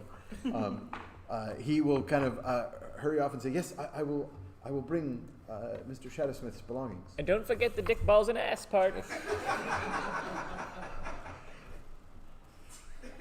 Makes that face. You can't really see it from all the beard, but Short clothing. you can hear it. Short clothing. All my clothing is short clothing. I'm 2.5 feet Is tall. that racist? Speaking as someone who wears nothing but short clothing, yes. Oh, okay. So as that dwarf scuttles off to get something for you, Fetid, you notice in the direction that he's run, because you're very attuned to these things, you have, of course, a feat that allows you to use the Underdark and sewerways and other ways around cities. And the dwarven underground cities are no different. You notice some scurrying shapes in the shadows that run away as he goes off in that direction. And you recognize them to be rock gnomes. Okay, interesting. Which are likely the local quaggles. Yeah, I was gonna say. So by scattered, you mean just get out of the way, or did they Yeah. like book it and they're no longer in sight? Just somebody got too close. Okay. So whatever sort of tight spaces they were occupying, they kind of scuttled further away. Okay, I'll make a note of that for after I've gotten the undergarments. Yeah, he'll be back shortly. I don't know if you have Cool. anything else to say amongst yourselves, but he will be back shortly with a bundle of clothing, of dirty clothes from Nice. Sal Shattersmith. Ugna, you recognize them. Yep. You're like, So I guess why know that underwear why anywhere. Take a nap. Nice. Nice. I used to have to do the laundry at the pits. I recognize these guys. Hmm. You're gonna want to touch those with a. They've got his name written on the back in Sharpie. yeah, All right, like I'm gonna gym take him underwear. and get a good whiff just to appreciate it, and then I'll hand it over to Ollie and make sure that he gets the scent. So you both can do some scent tracking. That's so true. give me a survival roll with a advantage because you can basically Good, I might need it. back each other up. Oh, not great. All right, survival. You said. Yep. That is a 16 total. It's not terrible. Yeah, so you start getting a scent off of this between you and Ollie. Obviously you're going, his scent is around here generally. He's been Yeah. in the library. But specifically, you pick up his scent at this goblin In the tunnel. hole. Okay, he went in the hole. You know he went in the goblin tunnel. All right. Figured these out. Yeah, we have hole confirmation. Excellent. Well, I stepped into the library prepared to do a bit of non-optional spelunking if the need arose. Did y'all arrive similarly equipped? Did you say spunking? Oh no. I'm always prepared for spunking. It's The runes on the bucket glow. I see. I should have chosen a different word. Shall we begin our delve? I think we shall. Yeah. Okay. So you're heading down into the tunnels, which very quickly descend deep into the Underdark. And it becomes very obvious that that these goblins have come up from the deeps. The actual tunneling quickly gives you some flashbacks because it looks very magical. It looks like in parts there was some like mining and use of tools to open these tunnels, but also in parts it looks like perfectly smooth walled, like some kind of magical creature burrowed here, much like the last time you went into the Underdark. But there's no markings or goblin script anywhere, right? It's going to be a while down before you get to like wherever they might live. This is the mechanism that they use to get into the library. I have the stone cunning racial feature, but I also rolled a 3. Yeah, you have vague direction. That's about it for the moment. Those are rocks. You definitely, as I said, Thank you. recognize that some of this is magical. You're not sure what means they use to do the magic. Could Arcana help us out with that? Sure. 27, baby. Nice. That is some serious arcana. So two things that you pick up on here. One, you are familiar vaguely with the lost house of the dwarves that descended into the Underdark and became Dwerogar. And you are familiar with the fact that they use a form of magic of harnessing creatures of the deep like purple worms and using them either directly, which is very hard, or by harvesting the slimes from their bodies. Listen, Barb and I know about harnessing a hard purple worm, let me tell you. I wish it were like Dune, but I know it's not that. I mean, it's like the Dune popcorn bucket. Oh, the sanctity of popcorn. Come on. Trash heroes, everybody.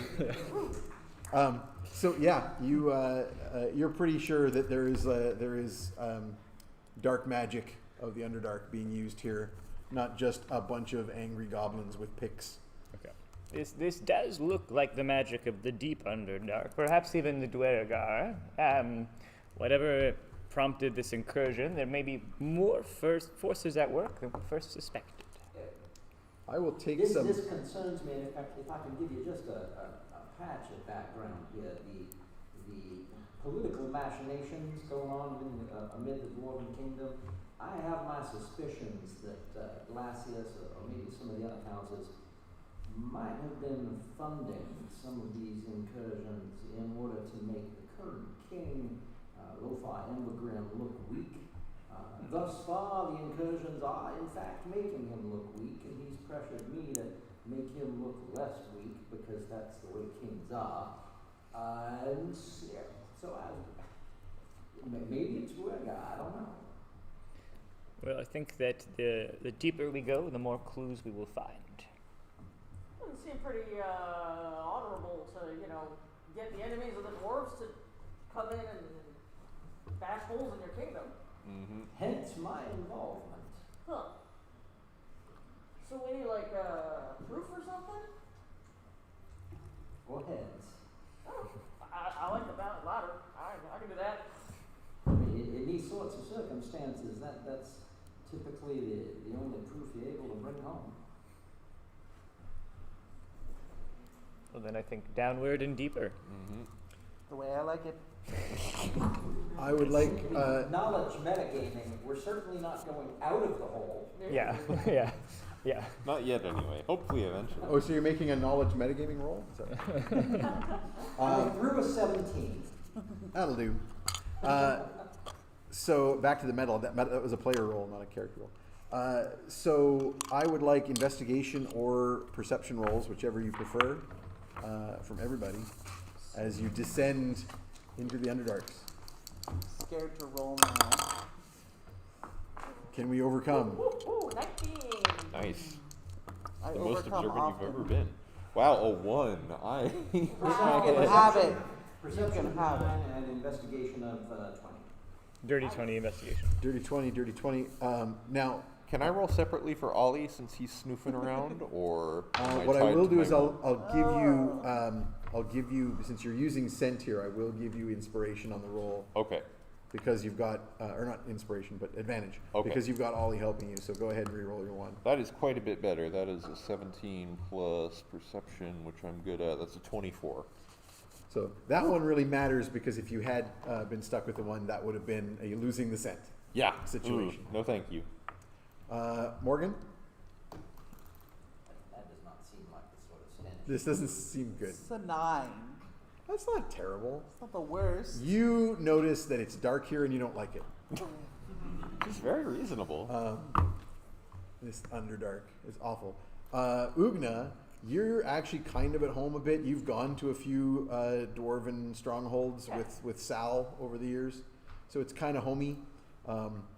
And in fact, you notice sort of a little bit of kind of where you're trending as you're going down. There's a bit of a spiral to your descent, so you're no longer kind of going. It's not super vertical, but you're definitely going very deep with each of these spirals. I pause at one point, I lick the wall, and I'm like, yeah, we're definitely on the right track. You're like, Yeah.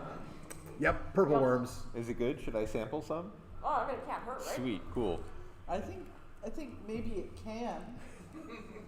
It dissolved the rock, but It's a what? Yeah, clean whatever. wall. What are you talking about? You don't need all those rocks. Now the 20s for Hollis and Copernicus here. Not only are you pretty aware of that this is trending pretty much just down, like as these spirals go through, you're basically, in terms of north, south, east, west, you're still under the city of Rockspire. But you're going very, very deep. And after a while, Copernicus, you notice some remains using your incredible arcane sight where you can see very well in the dark. You spot some goblin remains behind some rocks. And Hollis, you quickly realize that there was some kind of like infighting within the group here, either on their way up or their way down. Something within the group of raiding goblins killed these goblins. First of all, dibs on the bones. Second, what do you reckon the cause of death here is? Yeah, if I had to guess, I'd say knife in the back, both literally and figuratively.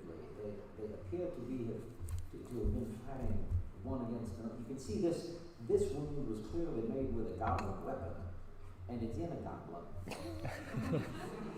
I'm nodding like really sagely, like this is amazing. Like, Good the stuff. deduction I don't power. want to suggest that that's something that never happens, because there are plenty of, for instance, dwarven weapon wounds found in the skulls of dwarves. But for purposes of this investigation, it looks like this party fell upon itself, either on the way in or on the way out. Do you think it would be helpful if we would be able to have a word with the deceased? I start to stroke my book of magic. I mean, it's always helpful to speak to witnesses. If you're asking if you can perform necromancy in my presence, I'm not about to say you can't, because I'm in no position to stop you. Is it going to be the sort of necromancy where you'd like me to look the other way while you perform it? Plug your ears and sing happy birthday for 20 seconds, and we'll be ready. Only 20 seconds. And you speak Goblin? I think I actually might. I think I might. Yeah, I do. Straight up have goblin. Yeah. Well, Nice. All right, I would like to cast Speak with Dead. I thought you might. Okay. So you pick a goblin corpse here. La la la la la, not watching necromancy. see no necromancy, speak no necromancy, do no necromancy. I'm pretty sure that's how that works. What level spell is that? Level 3. This is what I thought. Okay, so with your Speak with Dead, is that level 3? I don't see it. Oh, it's got the U symbol, which I think means it's one of my... one of the ones that you get. It's not normally a warlock spell. Yeah. That's why. I'm searching in the wrong fashion for this spell. Here we go. So, you pick one of the corpses. The corpse has to have been dead within a reasonable amount of time, and it indeed has been. These corpses were killed on their way up. So you have 5 questions to ask this corpse. There's no roll, no saving throw. It's all good. You got a 10-minute window to ask your questions. What would you like to know? And we know that this goblin, we have figured out from the forensics that this goblin died on the way up, not the way down, you said? Yeah. Okay. So I will start by asking, and if everyone, I mean, we got 5 of us, so if everyone wants to ask one What question. language are you asking in? You said? In Goblin. Okay. Yeah, I can translate for people if they don't speak Goblin, but I'll start by asking, what was it that you were coming up to Rockspire to obtain? And it answers in an otherworldly voice. This vessel has been claimed. You may not ask your questions. Aw, rude.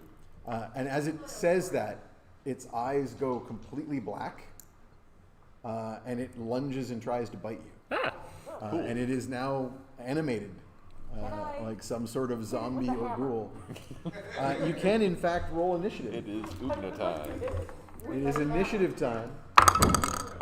Oh, that was so close to a nat 20. Bad. I missed the entire first round of combat because I'm doing very good at plausible deniability. Just continuing to sing happy birthday with your eyes, with your hands covering your ears. I also missed the first round of initiative because I rolled very poorly. Nice. What'd you roll? I rolled a 2, so that's 4. Oh, wow. 4. I forget, do I roll a separate one for Ollie, or does he go along with me? It's up to you. If you're not using his amount, you can roll separately for him. I think I'm going to roll separately. I think he's been snoofing along on his own. So I need the numbers. That is a 14 for me, 14. Worse 14 for me. and a 7 for Ollie. He is busy sniffing and possibly peeing on a dead goblin. Quite probably, in fact. So I'm going to use my Dimension 20 Alley dice, who is known for Ooh. making good fucking rolls. Yeah. And I'm just testing it on initiative. No pressure or anything. No pressure. This is going to be a very short combat. That's not terrible. What'd you get? 12 total. That's not bad. Me. It's medium initiative. Yeah, I came very close to a 20. It teetered on the 20 and then fell over to the 2. So Good. 2 is going to go last. It's a good thing I sabotaged all of your dice, including the one you gave to Lane. Yeah. So starting with Fetid. All right. So this thing is lunging at Copernicus. I'm going to mark it and try to put a couple arrows into it. Absolutely. So Hunter's Mark. Yep. And then roll. This is going to be a short combat because everyone's going to go If I before hit, this thing. yeah. First one will almost certainly hit. That is a 23. Oh yeah, it has like an armor class of 12. Yeah, all right. So now I roll. What, It's how like- many- it's what? it's like a lightly 40 armored it's what, goblin like with no dex left. 46, I think. So if you are going to use your swarm I am. damage, then you are rolling 1d6 for the arrow, Yep. 1d6 for your magic bow damage, 1d6 for Hunter's Mark, and 1d6 for your swarm. Yeah, that's what I thought. 6, 5. Holy shit. So that's what, 17? Yep. 22 plus 5 damage. 27 damage. Yeah. That's Um, arrow 1. Yeah, it goes like right through one of those jet black eyes and out the back of the skull, and there's like skull fragments Get and, the arrow back. and brains splattering everywhere. Arrow It's number still 2 moving, is a crit. but slower. Number 2 is a crit. Yeah, nat 20. to- Okay, so what happens is everyone goes, "Whoa! This goblin's coming to life and lunging at my buddy here," and immediately Fetid goes like, and it just destroys the entire head. The first one goes through the eye, exit wound splatters everywhere. The second one goes through the other eye and just evaporates what's left. Yeah, of these the are head. hollow point arrows. So they really do a lot of damage. I think as Good the stopping power. as the goblin gore is raining on Pernie's face and it drops, he's like, "Look, a goblin!"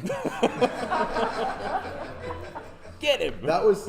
I'm gonna shorten that combat more because that was so good. That the second goblin cadaver was also animating, but like sees what just happened, Just and lays down. goes back down. The black goes off the eyes. It just goes back to being dead. Thanks.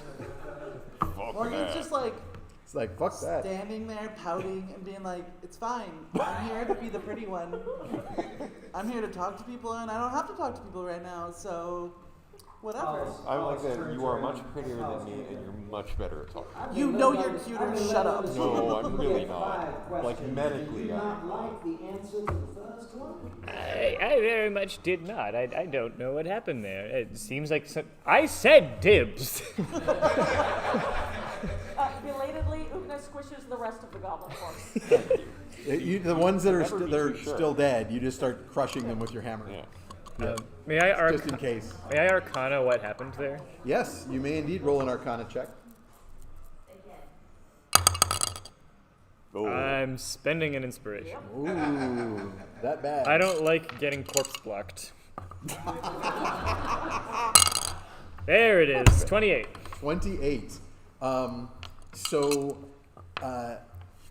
this is crazy. These goblins have some kind of spirit claim on them. Like, you haven't seen something like this before, but you definitely know, for example, that a demon contract could do something like this. Like, so if someone, some cadaver had signed its soul away, then the remnant that's on that cadaver when you cast a spell like this would, potentially trigger a clause where something is like, hey, somebody's messing with a thing I got dibs on, and do something like It's like the weird FBI remote- warning on old VHS tapes. Yeah. Yeah. This is the VHS FBI warning version of Undead.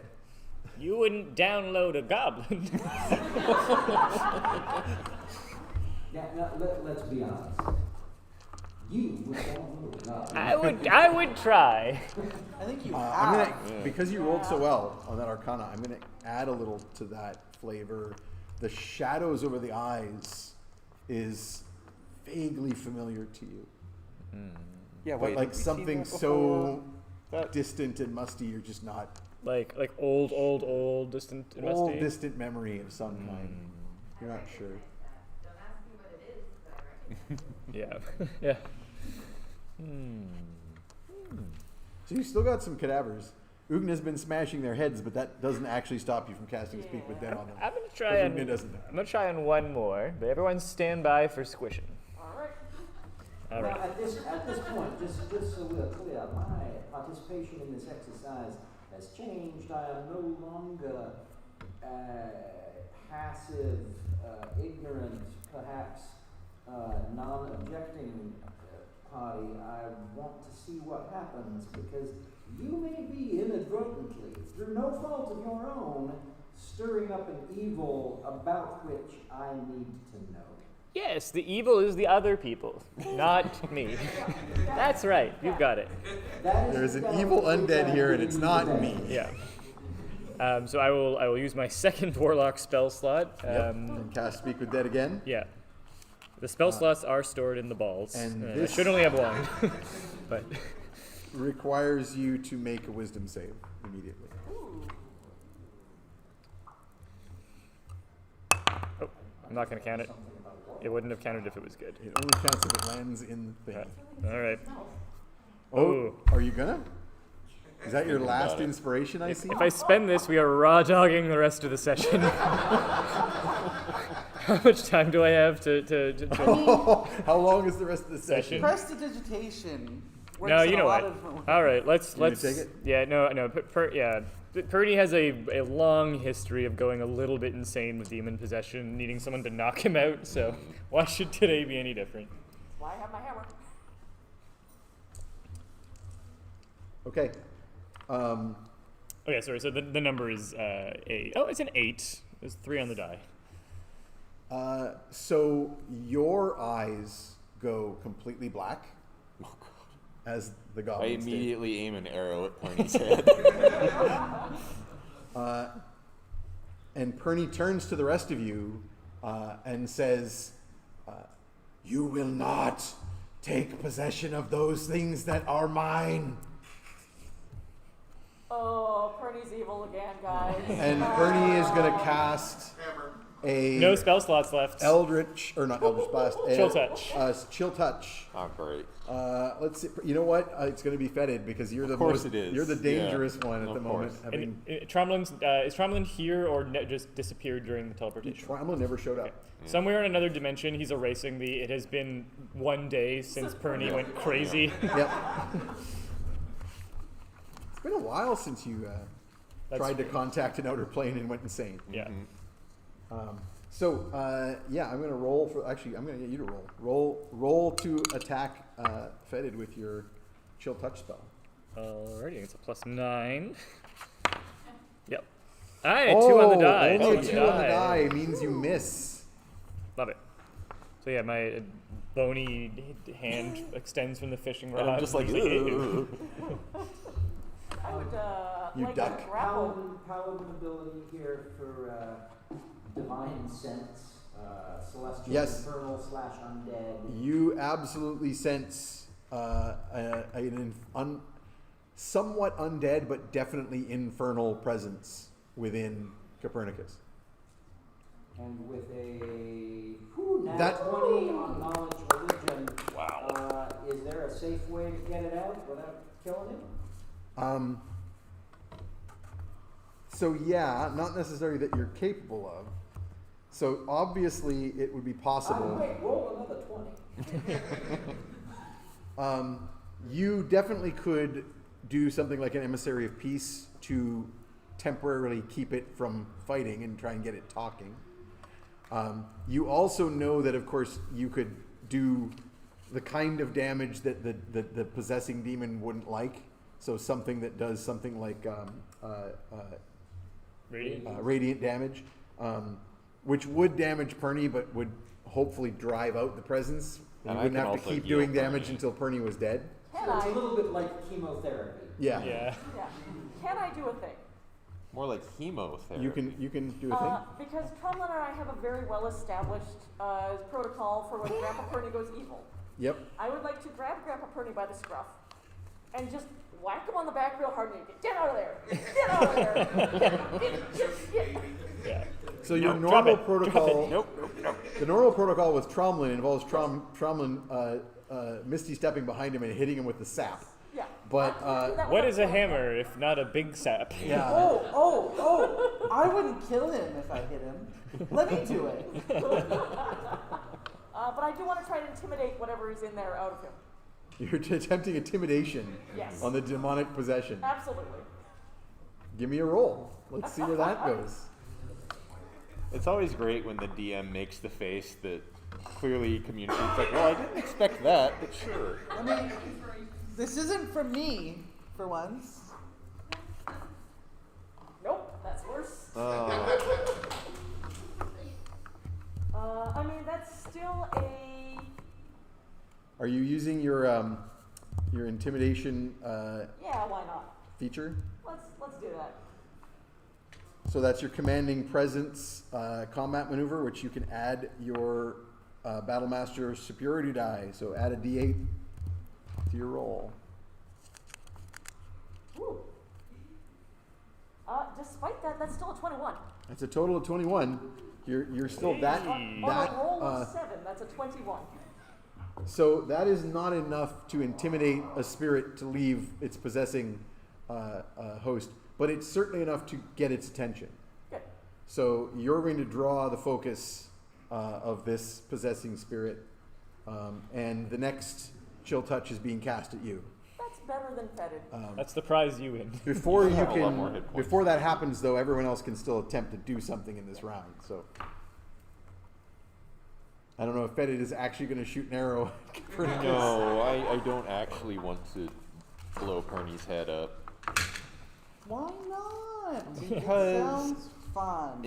Knowing him, he'll Is probably this 'cause come I back, dunked and then on your he'll be just Zoomer as music? gross, but with Ah. a destroyed head, and that seems worse. Aim for the spell slots.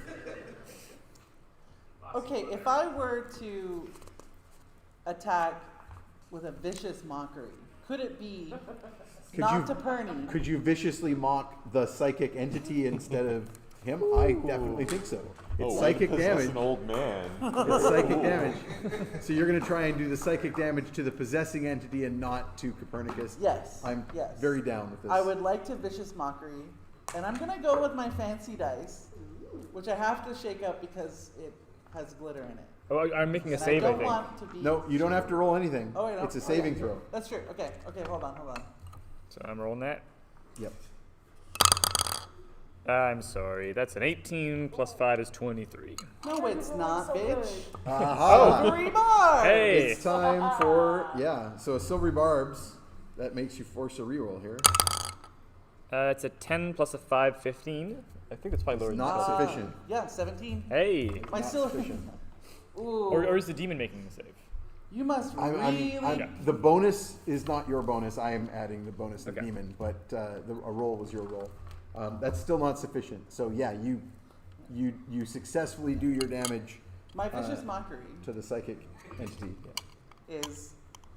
You thought that was sufficient for your body?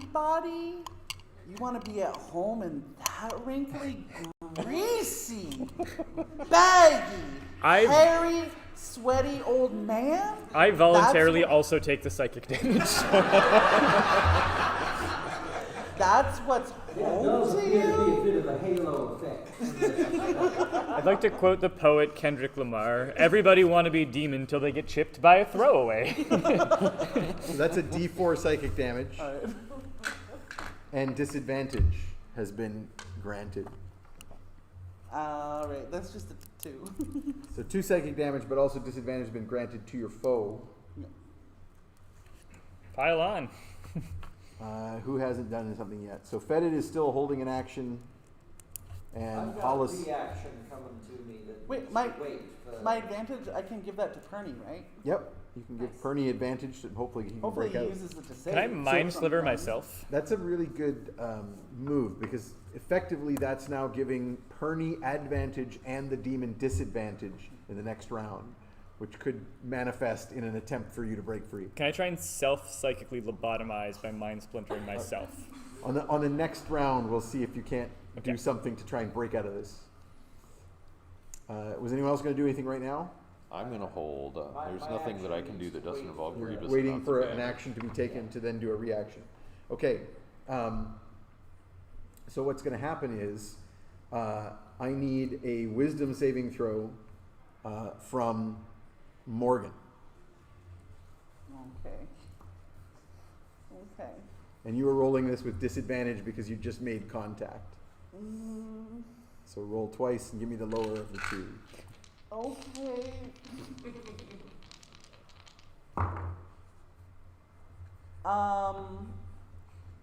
It's your wisdom saving throw bonus. 2 plus Oh no. 3 would be 5. So even with Hollis nearby giving you his aura of protection, which is another +3 to your all saving throws. If I were to spend an inspiration, would that be rolling both of the dice? Yes. You'd get a reroll, but you'd still be rerolling with your disadvantage. I like my body intact. Can you pass that? Yeah. Alright. So I would take a inspiration for a reroll, but the disadvantage still stands. That's a lot better. That's an 18 and a 13. Oh, that's So the low roll is 13 13 plus 3. plus 3, so which is going to make it even without Hollis's bonus to you. So you feel something trying to get into your mind, and you manage to kind of push it back. Please, you cannot handle this body in any form. But you do hear these horrifying words that you don't understand in your mind. You said something about forks or I don't think I speak that language. It's probably ranting about all the cool old classic music that we listen to. But in like Infernal. So Yeah. it's just like, Yeah. The Well, revival, let's of Creedence just, play Clearwater. the record backwards. Yeah. It's Exactly. literally a you record. play it the other way and it's just the Beatles help. Yeah. And what else is going to happen in that point? Right, and Copernicus is now going to cast a Chill Touch at Ugna because that was the drawing Yeah. aggro. Good. So go ahead and make that attack roll for me. 22. That is That'll better hit. than my armor class. So roll your damage.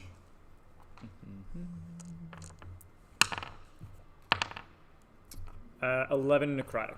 All right. And you can't heal for a Wisdom turn. save from the entity. Excellent. You roll the die, I'll apply the bonus. And is there disadvantage on this? It has disadvantage on this roll? Oh, yeah. Oh, That's yes, a because of the, yes. because nat 1. A fail. Okay, whatever damage was dealt. Rebuke the violent. Yeah, rebuke the violent. The enemy is taking radiant damage equal to whatever damage they were trying to cause. So instead of 11 necrotic to Ugna, you take nothing, and it's 11 radiant to the thing, and it has a wisdom save for half. I'll go ahead and roll that, which it does not make. And I'm taking that damage as well, correct? You don't take any damage at all. Okay. But the thing in your brain takes 11 radiant damage, and there is 22. this terrible hissing noise that comes out of Copernicus, and the eyes cease being solid black. They go back to Copernicus's normal eyes, and you are free. This is. Are we?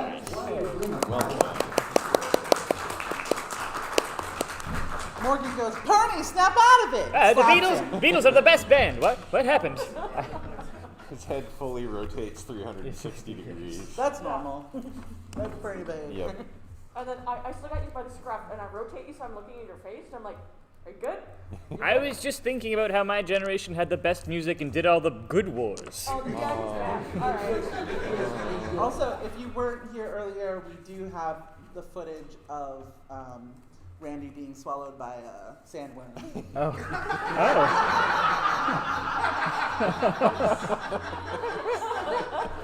I put it on the Discord, so maybe you can join the Discord. It's on the Discord. And you can see it. Join the I Discord, love it. people. I love it.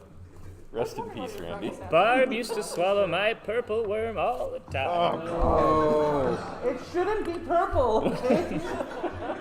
Seek medical attention. Where's the cleric when you need one? He's got a cursed cock ring on. You can't take it off unless you have a really high level spell. anyone who wants to go to the Discord. Okay, so you are now free. The thing in your brain is gone. Well, I'm out of spell slots, so I cannot do any more speak with deads. Okay. It hasn't So- gone well. No, it's not gone well. So I think I'm gonna cut my losses, but I might see if I can like get Papoose carried by Ugna so that I can rest as we continue journeying, and try and get some spell slots back. If you're not familiar, we were talking a little bit earlier about the owl bear baby that we carry around with us and feed our enemies to. And usually they're in like one of those little baby carriers in the front. And that's just going to be where Perny No, lives. it's right Perny sized. Yeah. Yeah. A large baby owl bear is about the size of a tiny old undead man. Yeah. Human? It- question mark? before Ollie joined the party as your mount, it was and has frequently occurred the case that Yeah, I rode around Ugna there can carry sometimes. the It was entire cool. party. It was chill. She let me have an iPad in there. I could watch Blue's Clues. It was fun. I gotta wash my armor after you're in there, though. Yeah. Yeah. It's corrosive. The D&D iPad is just a stone slate that has a bunch of undead eyes on it. Yeah. They blink and then he It's the just pokes iPad. them. Yeah. Yeah. He just pokes It's them. really satisfying. It's like Cookie Clicker, but with eyes. It's kind of like the precursor to those like Fidget? those fidget Fidget poppers. boards? Yeah. Yeah. There's this story, perhaps even in the book of the Elenath, about there was a D&D party walking along the beach, and there were the footprints there. And at one point, there was only one pair of footprints, and we said, "Where were you?" And that's when Ugna carried all of us. In more ways than one. Yeah. Very like in forgiving our combat. sins. I would like to go on the record for just a moment and say that I'm not the sort of paladin who will point at a necromancer whose work has gone predictably awry and say, I told you that this would happen. I am not the sort of paladin that would do that, but I am the sort of paladin who might look askance at you over his spectacles. For just a moment. Tisk, tisk, I mean, tisk. that's just the thing that happens sometimes. I voluntarily take 1 more psychic damage. Oh, a hit to the ego. Yeah,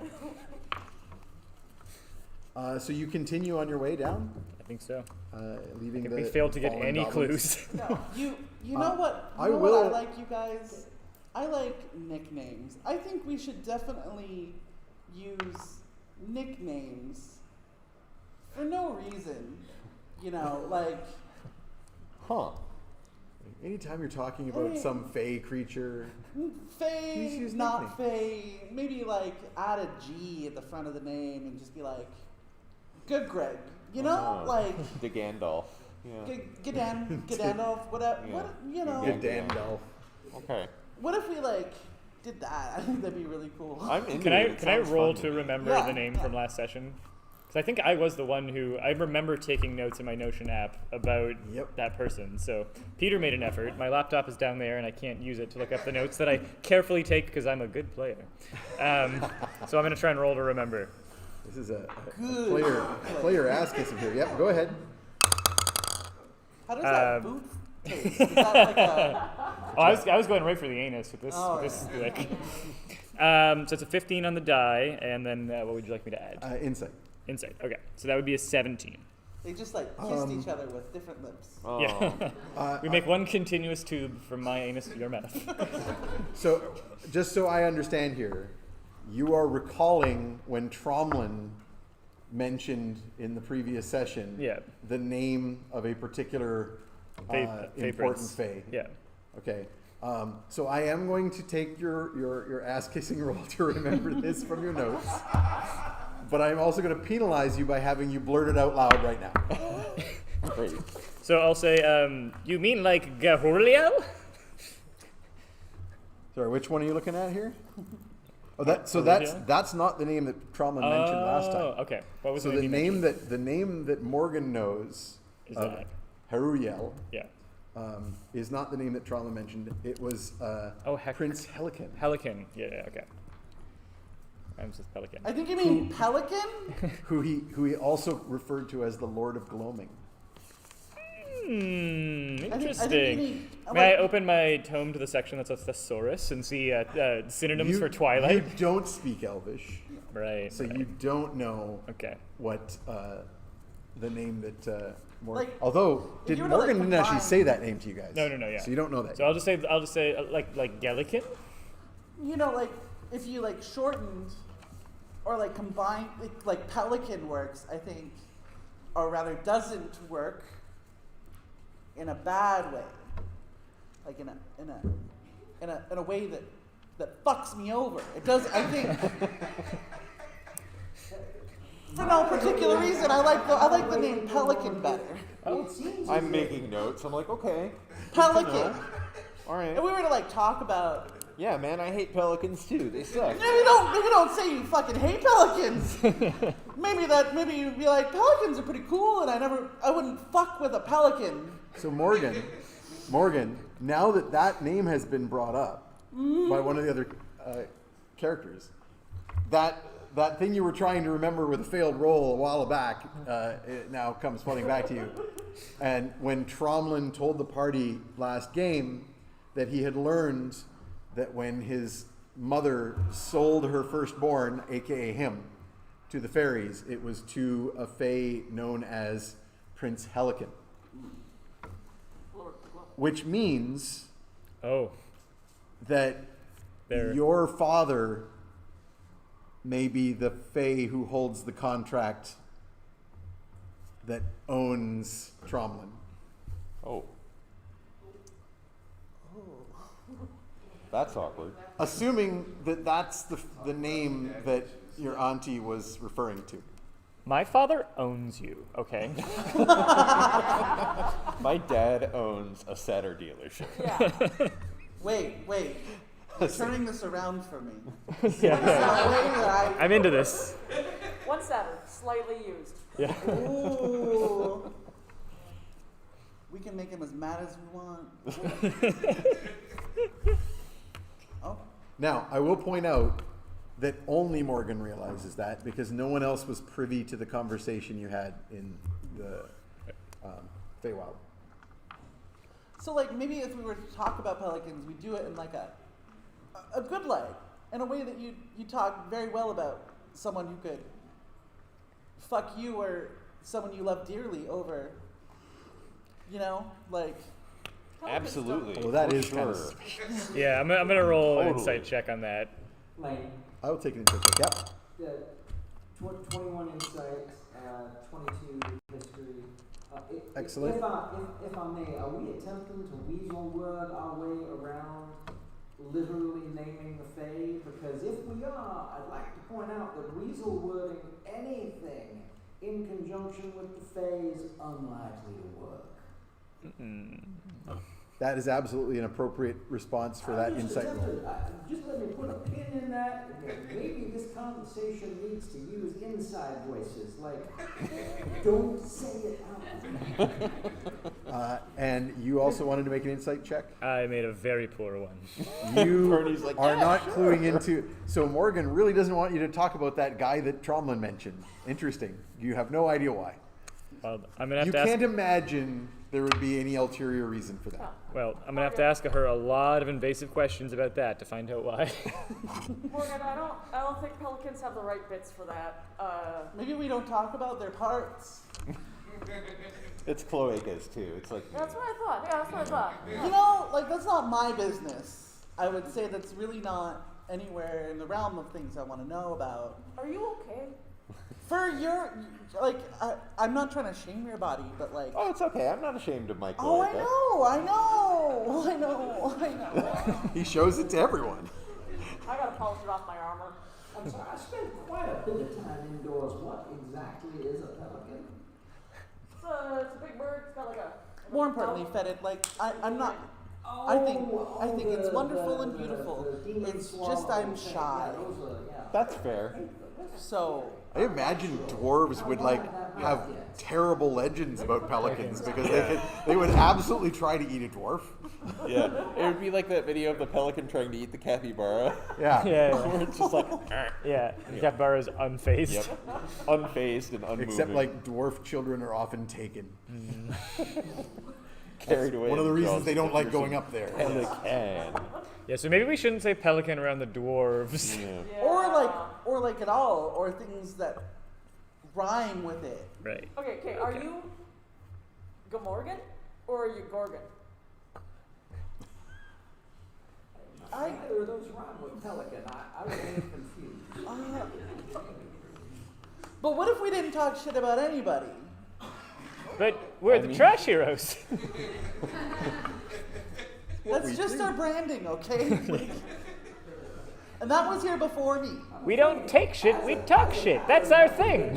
But what if we wanted to be nice to some people? Maybe some people that I love very dearly and very much respect. You're right, you should be nicer to me. This conversation seems distracting enough that I would like everyone Oh, no. to roll their perception checks with disadvantage. I've lost my die. It's okay. I'm just gonna play with Okay, that die. you play it as it lands. It's a 1. It's a 1. I'm looking at it from here. I think I'm wearing my good glasses. Awesome. Thank you. That is my high roll. So I've got a 7, Sorry. I've got a 1. Awful good. I had to. What are you rolling? Perception? Perception with disadvantage. I am Oh, God. oblivious. 13, That's still on my sheet. 18. Oh, that's still pretty good. Mine cancels out because I'm teamed up with Ollie. Yep. Okay, so I just take the first roll then? Yep. Alright, that was an 18 plus, my perception is very good, 7, 25. Okay. You're going to definitely be the only person who succeeds. I did 21. Oh, Really? that's pretty good. Yes. With a I got a disadvantage. 16 and a 15. Nice. Yeah, I'm Okay. hoping things are turning around really quickly. Things are and hard. This was, I just It's want to so point hard. out, of all the bad rolls you made, this is the best time to not get a bad one. Because you were the one being targeted. Ooh. I feel, and I what felt do I got like from that's Hollis? been the whole game so far. 12 hours. 12. I was too busy focusing on Okay. the accent. So Fetid notices first that the shadows of the ceiling seem to have gotten a lot closer somehow. And you kind of bark out a half warning, not Yeah. really knowing what is happening. Yeah. But it allows Morgan to not be targeted with surprise when the attack occurs. When some kind of black blobby thing from the ceiling, from the shadows, reaches down and smacks at you. So I'm going to roll normal against your armor class instead of giving you like a surprise hit. So you are nimble enough to jump out of the way All right. and do not get hit. I'm hiding under Ugna's boobs. There's a shelf. Sanctuary. Yeah. Yeah. Calling And, sanctuary. and I'd like another initiative roll. I will take disadvantage on the initiative roll from everyone except for Fetid and Morgan because you guys made your perception. On a 1. Ugna is very distracted down here. You're determined to go out. Oh God. Oh no. Again? A 2 from Copernicus.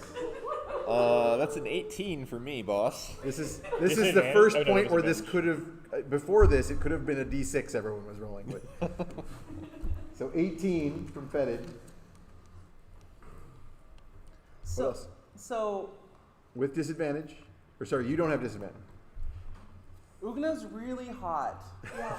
There's an awkward moment. There's an awkward moment where you just go towards the nearest bit of safety and you find yourself just under the Tower of Cleavage. Yeah. And Ugna was looking out for danger and now is looking down at you, and there's a moment, like everything kind of goes a little misty.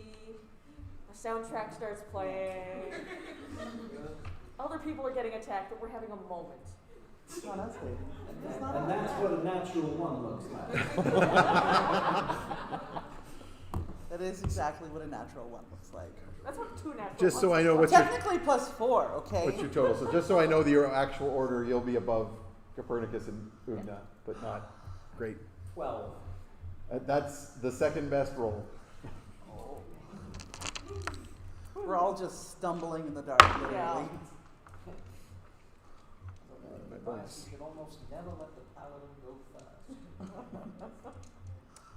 Okay. And I will get my -3, That is the which is still a 13. accidental righteousness. I just All right, rolled Fetid, my you can luck go so first. I rolled Okay, so I Some see kind a- of blobby, like the shadows have become solid, Okay. and the solid shadow has reached down and attempted to swat Morgan and missed. All right. The first thing I would like to do is tell Ollie to breathe fire on it. Sounds appropriate. So. So you're riding on Ollie right now, so he's using your initiative, yes? Yeah. Okay. So you may do that. Yeah. So breathe fire. So this is a cone of fire Stay out into of the the cone of shadows. fire. This is the cone that comes out the front end, not the back end. Very important distinction. Yeah. Well, he just went. Yeah. Exactly. Yeah, he just went a little while. Actually, it's been hours now, so. But in any case, so it's a DC 12 dex save that it's going to make for half damage. You're rolling 6d6 fire damage. 66. Okay. Cool.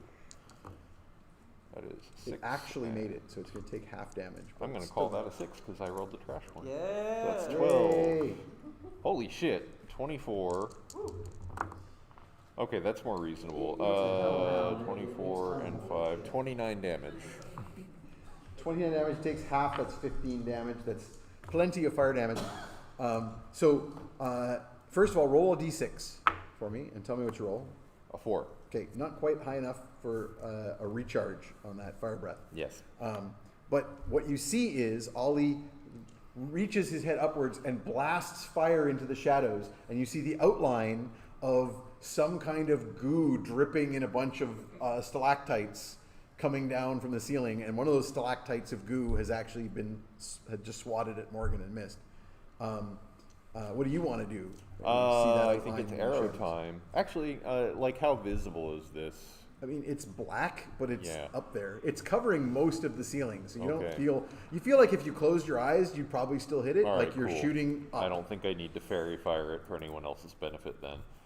Yeah, I think I'll see how it feels about arrows. Go for it. It has an armor class of 7, Okay, that's pretty reasonable. so I'm pretty sure if you don't roll a nat 1, you hit it.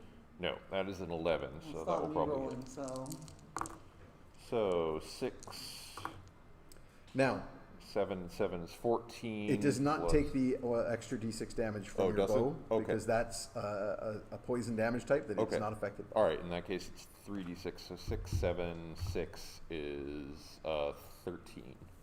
Okay, so What I just said doesn't make sense, but the number is right. 13 damage.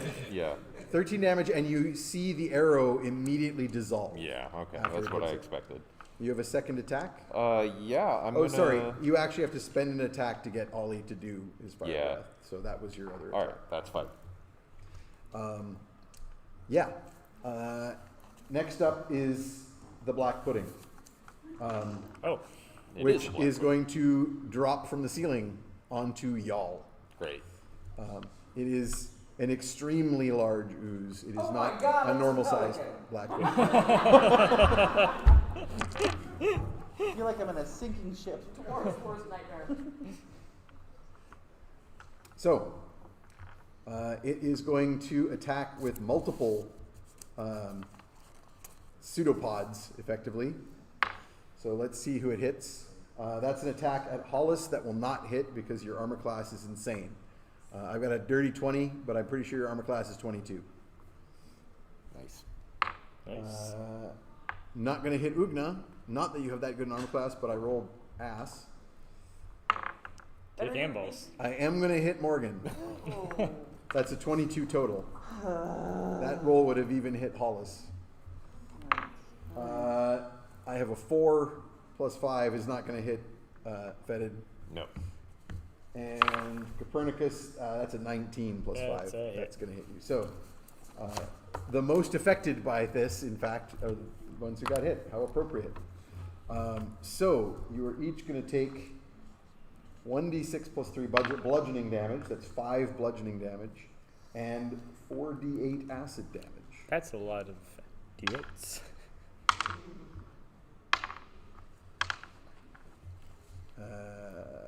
That's 18 acid damage. I don't like that. I don't like that. What kind of armor do you have?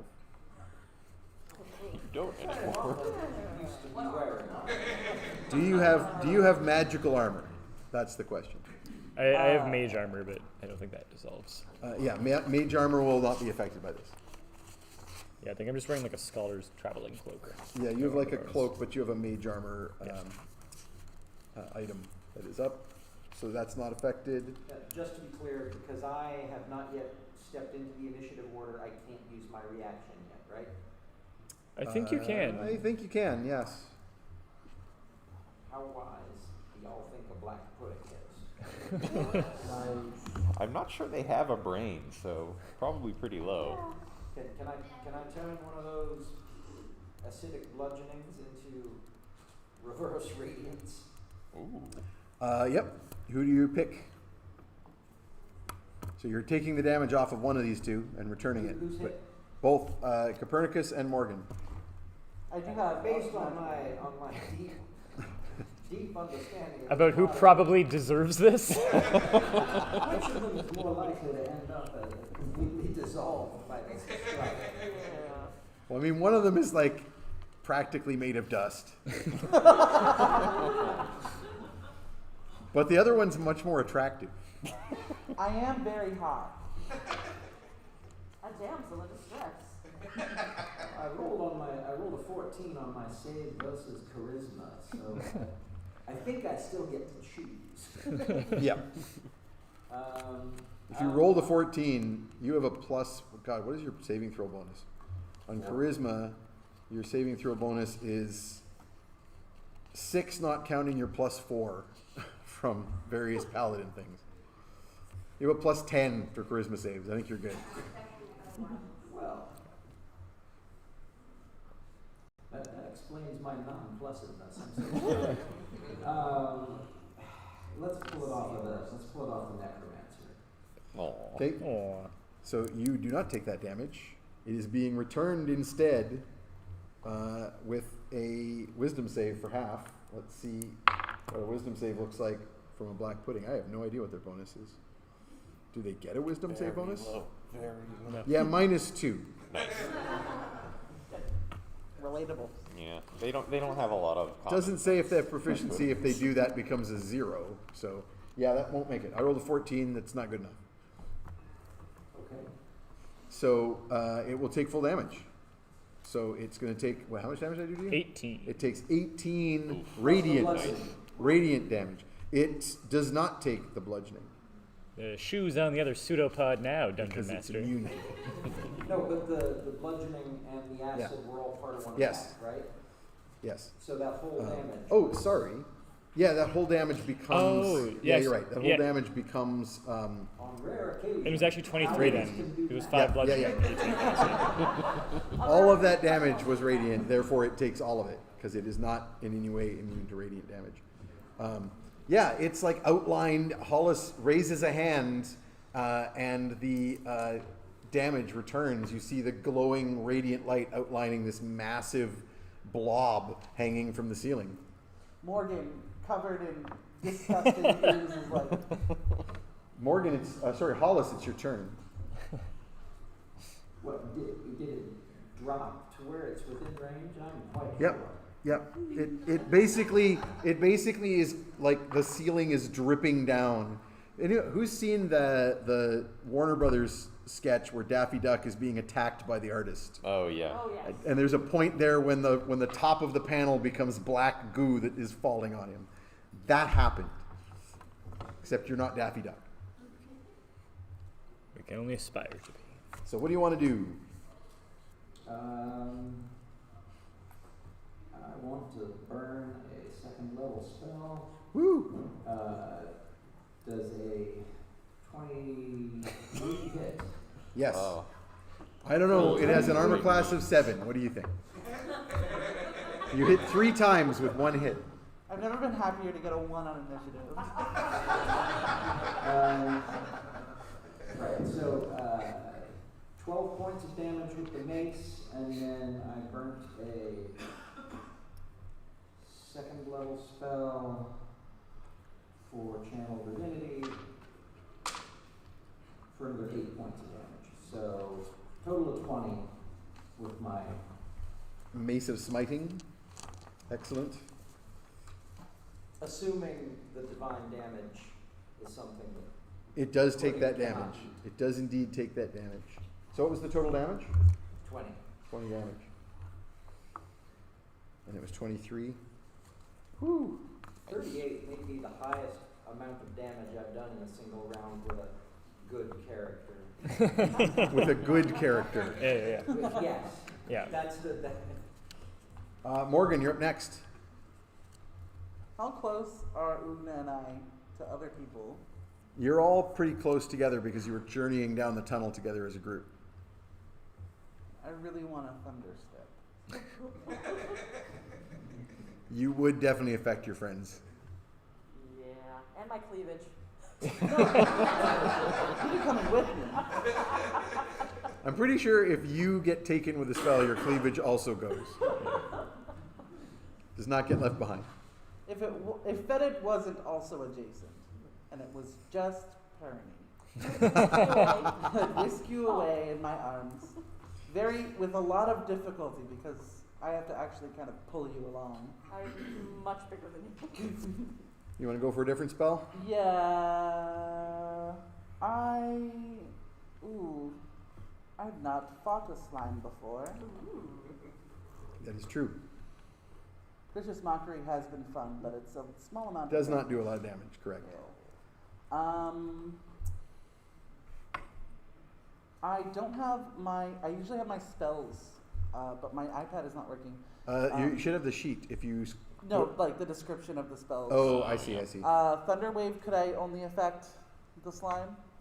Thunderwave is directional. You could maneuver to a place where you can attempt to affect the slime. Yes. Okay, I'm gonna do that. Okay.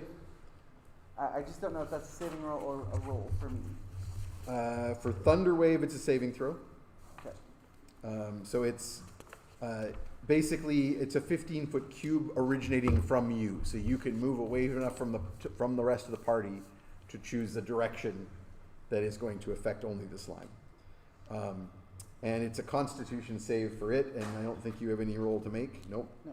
So if it fails, then it takes 2d8 thunder damage and is pushed in that direction. On a save, it takes half damage and is not pushed. That's a nat 20. No, it's not. I'm afraid that is a nat 20. That's so not. it does Actually, take half damage. Silvery, Silvery barbs, barbs, baby. Oh, a silvery barbs My is going to favorite happen. words. Silvery barbs. That is a 10. The barbs are so That's half of a nat 20. Now I actually have to look up its con bonus. It's not 7. That's, nope, it's 13. Sorry, 15 total, but you said you needs a 17? 17. Not going to make it. So full damage, 2d8. I got these cute tiny ones from. Please Well- be good to me. Oh, the trashy are green. Yeah. Now the fun thing about this, Well, it's 8 and 1. 8 and 1, 9 damage. The fun thing about this damage is that it's pushed 10 feet away. It is huge sized, Oh god. which means it is more than 10 feet across. So basically, you're making like a ripple in it, right? If there's a wall of slime here, a 10-foot It's like section of tumbling that over wall of slime is itself. pushed away. It's just like. So imagine that the shadows that have become solid are entirely engulfing and trying to surround the party.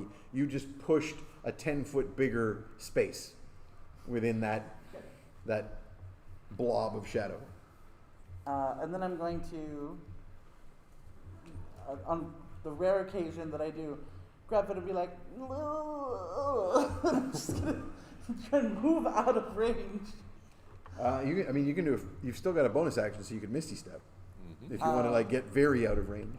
Yeah, I think That might I be will do wise. that. So you can like put yourself behind the rest of the party. So you've moved out in front of the rest of Wait the a party minute. to Thunder Wave. I feel like you're trying to isolate me, and I don't. That's up to you. I know that you are my dear friend, but you are Decide also where you want to be. all of my enemies. Yeah. Like literally all of my enemies. So upon receiving your advice, I will simply just move behind Ugna. Okay, Also probably. That's also a good angle. Yeah. It is a good angle. Copernicus. I'm going to attempt a distracting intrusion. on Okay, this black nothing widow. happens. That's what I thought. It has no brain. Now, to avoid using a spell slot, because even if I've recharged them, I still, I think, want to hold on to them for future combats. I'm going to try something that is probably nonsense, but it's also a funny pun. So I have an That's what ability. matters. I have an ability with blood casting, where I can hemorrhage something, which means I could turn this into blood pudding. Oh my god. Oh no! So I would like to roll for blood pudding, please, DM. So you're going to use hemorrhage, Yeah, which I believe makes the target bleed. yeah. It makes it bleed so that they're blind and they take 2d6 They damage. bleed from the eyes. Yeah, I This take thing- 1d8 damage. This thing has no blood and no eyes. Oh. I'm still trying it, DM. So I'm going to come up with a thing that happens. So go ahead, roll your damage from your blood dice. Okay. So you take a d8 damage from your blood die. Yeah. This is a blood casting feat for those who are curious. It's pretty Yeah, it gross. It allows is a him lot. to Yeah. animate blood, to make a little blood elemental, to blood craft items out of blood that last temporarily, and to hemorrhage an opponent and make them bleed from their eyes. So I do 5 points of damage to it and 4 points of damage to me. Okay, so it takes, so its big slimy body will manifest cartoon eyes and spurt black goo out of it. Okay.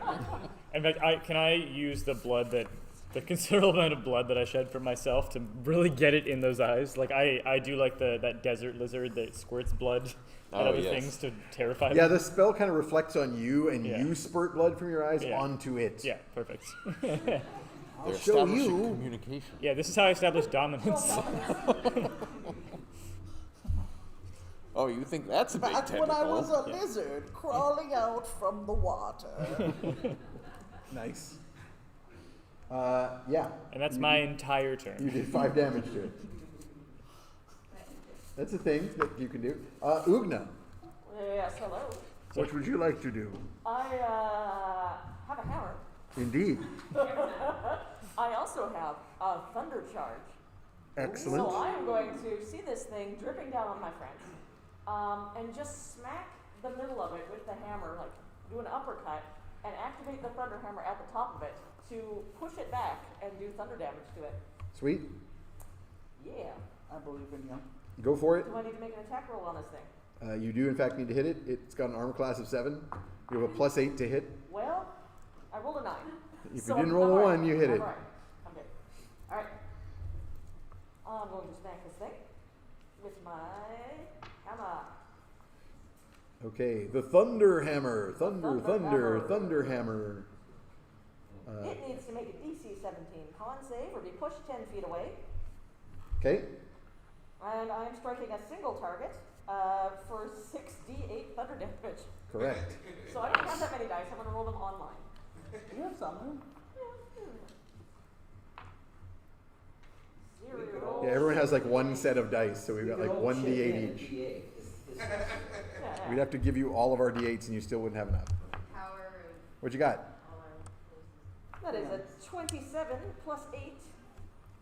35 damage. Mm-hmm. One of the reasons you're my favorite. Okay, I know. so here's what's happening. Thunder and lightning. Yeah. The bottom of the round, Yep. now that there has been this thunder wave that pushed a 10-foot space into it, and now a thunder hammer blow that pushes another 10-foot space into it, the 3 separate black puddings on either sides of those spaces that have been made Yep. are now all going to charge forward.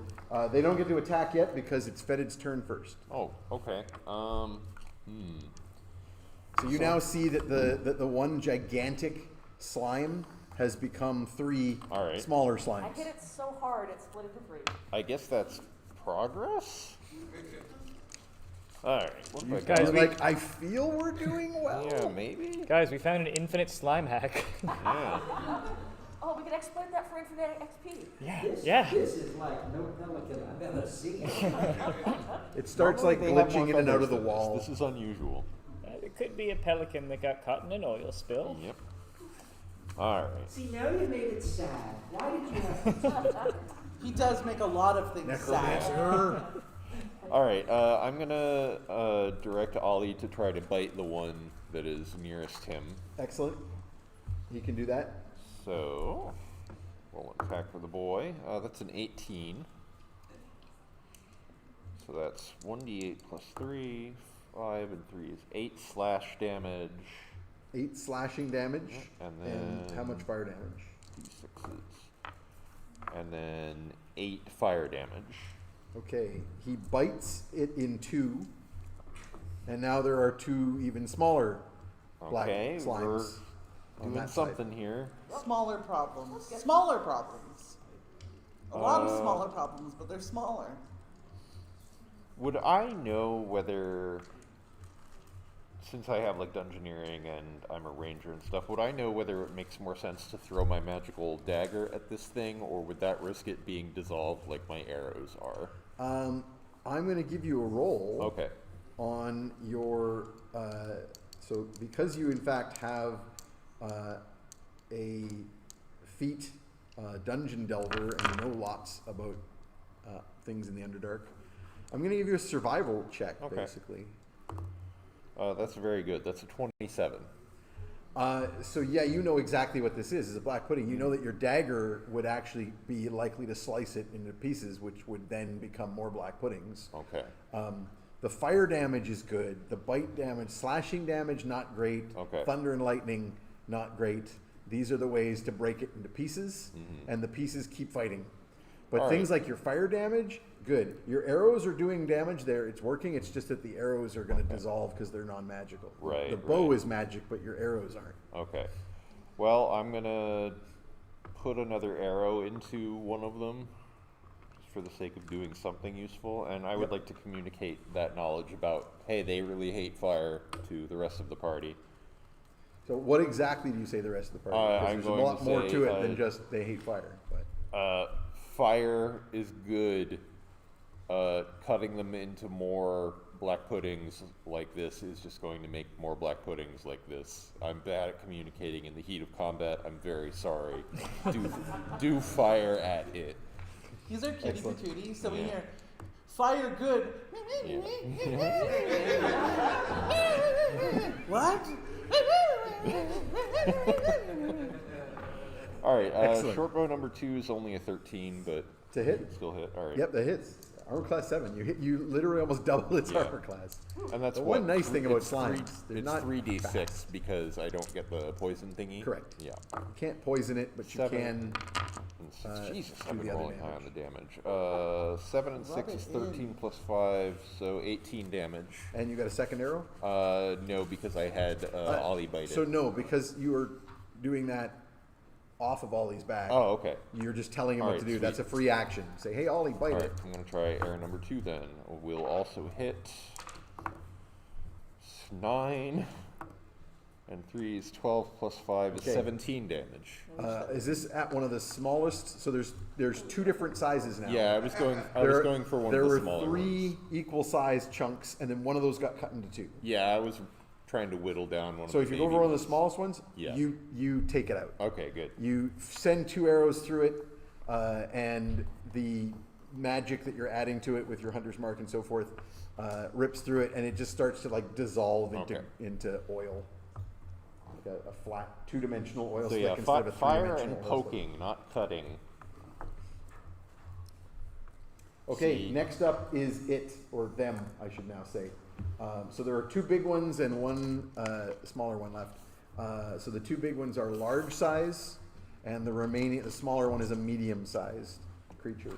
So the large-sized creatures are both going to get tentacle attacks.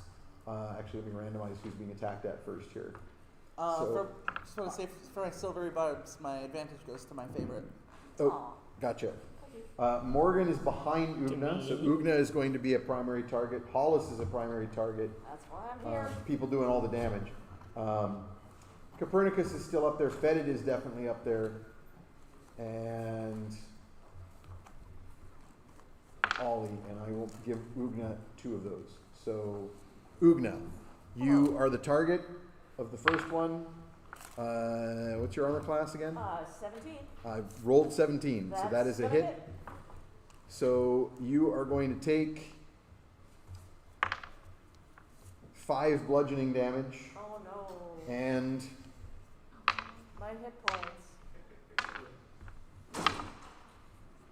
20 acid damage. That's good. That's more. Cool. That's fun. And your armor class is now 60 No. No. because your non-magical armor, Yep. your dwarven make Oh, but non-magical armor, Yeah. has now lost a permanent point of AC. Ow. Oh. Ow. Rough. I'm gonna need Uncle Sal to fix that. Second large one. Let's see where it's attacking. Same roll. Number 2 was Hollis. Not going to get past your ridiculous armor class. And the next one is going after Copernicus. That will hit. Oh no. Oh, so sad. Let's see. 8 bludgeoning damage. Ooh.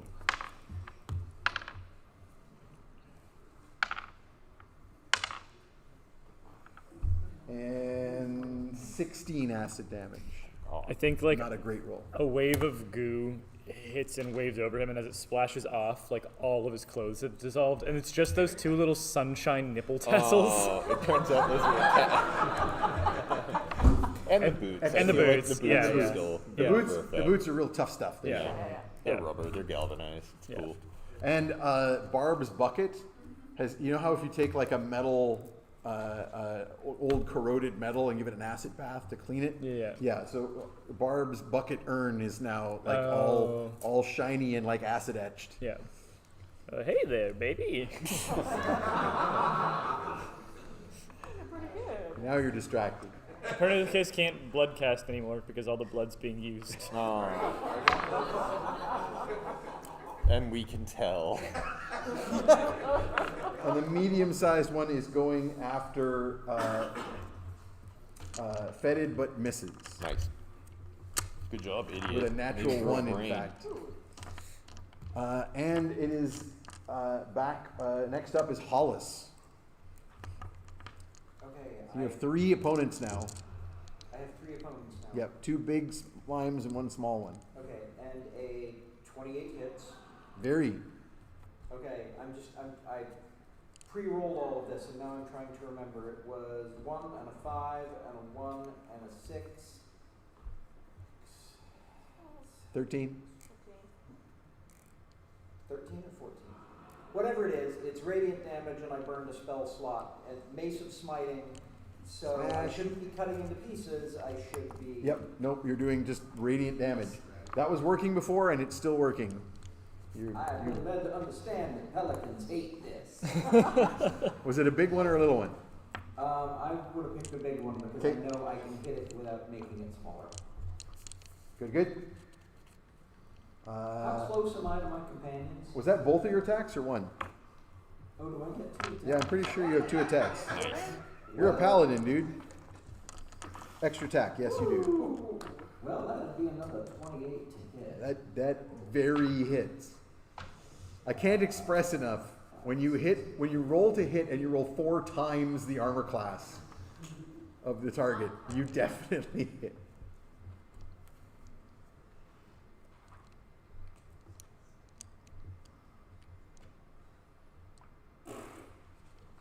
That sucked. 12 points of damage. Okay, but you know what? You did both of those hits on the same target, Yeah. and I just decided you. Oh, hang on a second. Does it have less than 25 hit points? I think it does. Well, at this point, it needs to make a wisdom save or it'll be disintegrated. That's a Because cool I'm ability. clobbering the shit out That of is it. And I have this ability called clobber shit. That might not be exactly how it's written. how it's read in my heart. Well, frankly, I was just going to say that because you rolled, that's undead, though. I was Oh. trying to remember. Yeah, the Mace of Smiting, undead under 25 hit points. Don't hit Bernie with Whiz save or get destroyed. However, because you rolled 4 times its armor class, I'm critting both of those attacks. Nice. So I'm doubling your damage. Oh, dear. You Oh, that's you very bad things splattered. happen if you crit them because then there's an extra like 7 points of radiant. I'm so sorry, Mr. Fletcher. You splatter that large-sized. It just splattered black goo on everybody and on everything here. You all have splattered dead This black pudding is on no you. longer on the buffet. I can only assume that somebody from the Midwest writing for D&D, probably Gygax himself, was like, I've heard of black pudding. I'm gonna make it's just because it's nothing to do with the black pudding, but it's black and And it's that's a why pudding. deities and demigods had spotted dick. Yep, It didn't have spotted dick. It was making that up. it should have. If they don't do their rituals before they Yeah. commingle, Mhm. something Gotta use protection. Ooh, it's bad. Either a warding spell. Okay, or- Yeah. Pixelated Richard. Morgan, you're up. All right. Well, on the metagaming side, hearing it doesn't like thunder or lightning, or rather, thunder or lightning don't work very well. Unfortunately, it makes you me sad. didn't hear that because that's not what Fed had said. Raven Make sad it go because fire. I do I said almost fire good. exclusively thunder and lightning. Yeah. But I did hear fire good, and I have Fire chromatic orb. So I will attempt a chromatic orb. I don't see I chromatic imagine orb on it's your just sheet. like Do a you mean disco ball. Do you mean Chaos Bolt? Oh, sorry. I thought I had chromatic orb. What do you mean? It's not on my list. But you can do a Chaos Bolt, which is Oh. unlikely to be thunder or lightning. Yeah, it's the only thing that could be stuff other, basically. That's Okay. really- Give That's me what I the meant. 2d8 roll of your Chaos Bolt, and we'll see what kind of damage is. Lunch. Nice. A 6 and a 5. So 5 is lightning, Okay. 6 is poison. Cool. One of those will do no damage, and one of them will split it in 2. Uh, So which would you prefer? I'll split it. Whatever. Fuck man. Yeah. Nope. Just out of spite. Yeah. Yeah. I'm giving That a is wild two of magic you. surge. All right. So I'm rolling 2d10. Yep, percentile. Okay. I just got one of those. I realize some of the great warrior bards have said divide and conquer, but that is not the appropriate strategy in this circumstance. Alright. This is a 1 and a 7. So 17. 17. And remember, you can roll twice and choose because you have that particular feat of chaos. That's a 6 and a 1. 17, So- 61. Your choices are your eyes glow like multicolored lanterns for the next 24 hours. On brand. I don't see a downside. Yeah. And the other one, where the hell is it? Was 17? For 10 minutes, you speak in a stranger's voice. Ooh. Yeah, we've had a lot of possession-related Yeah. jumpings that happened. Yeah. I'll do the eyes thing because Okay. it's also on brand. So, bam, lanterns of light Okay. now flood the area. And you, I'm assuming, are going for the no damage over split, or you're going for splitting it. I'm going for splitting. Okay, it. so roll the damage. You do the damage. Isn't the Yes. 28? Yeah. So it was 6 and 11. 5. Yeah. So it takes 11 damage and splits in two. And was that the small or big one? The small one. Okay, I was hoping to bounce it around. the small one breaks into two small-sized slimes. Nice. Just little now. Little guys. Adorable. Okay, Copernicus. Do I have my spell slots back? Yes. I'm gonna summon Etereza. Nice. It's time. Okay, Yeah, I'm- It's to Time for the summon big boy. you are summoning your demon of fire that is just a big solve ball all of our fire. problems Yeah. And make new ones.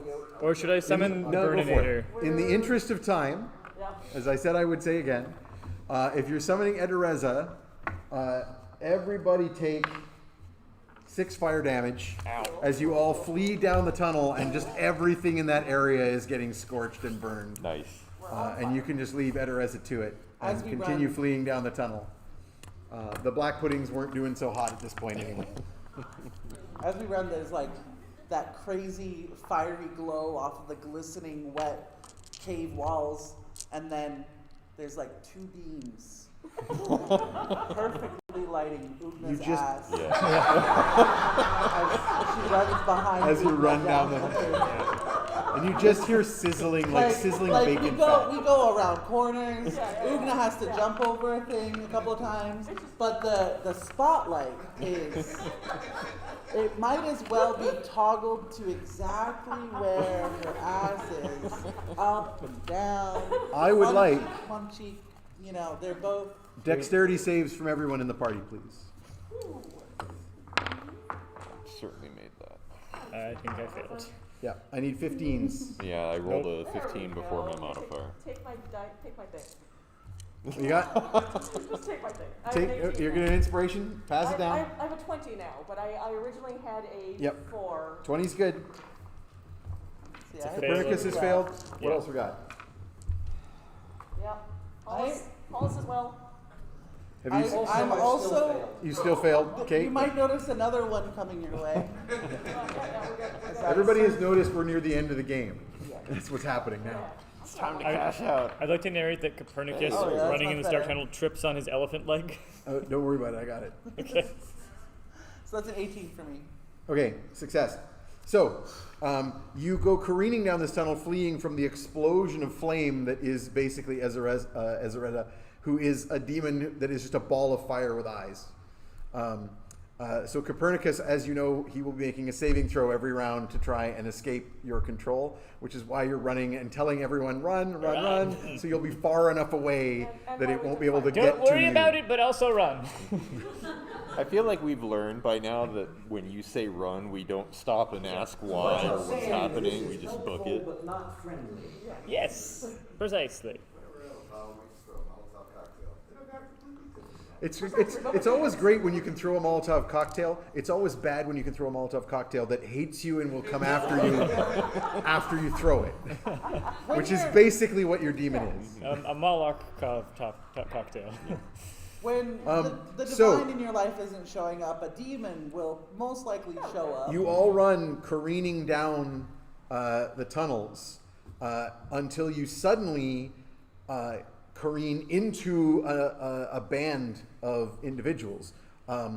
Ollie and Fetid in the lead dance elegantly and dexterously around the individuals, followed up shortly after by Morgan, who teleports to safety with a misty step. Just no clip right through them. Ugna tries to dance free, and basically you go around this large central ball that's hovering there, but you, in the process, stomp through a bunch of dead goblins. And like kick bloody goblin everywhere. Hollis and Copernicus side by side careen directly into the body of a beholder. I Oh, am God. running, by the way, head first, and I'm not talking about this head. Oh I just, I would like to know, for no particular reason, at what height this beholder is at, The and floating, also the direction it's for facing. which it's facing. Bob floating- always said you could put an eye out with that thing.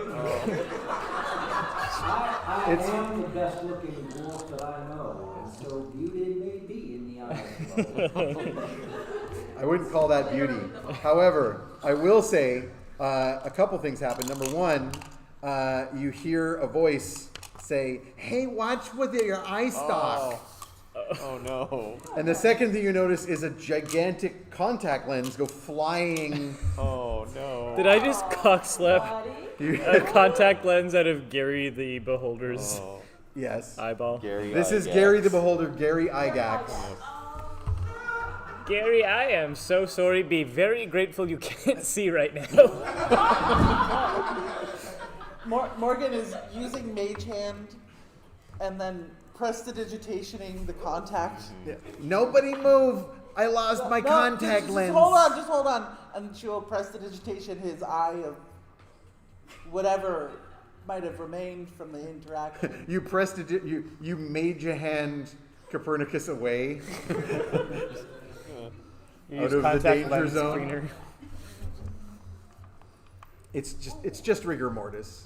No! Wow! Good night, everybody. Oh.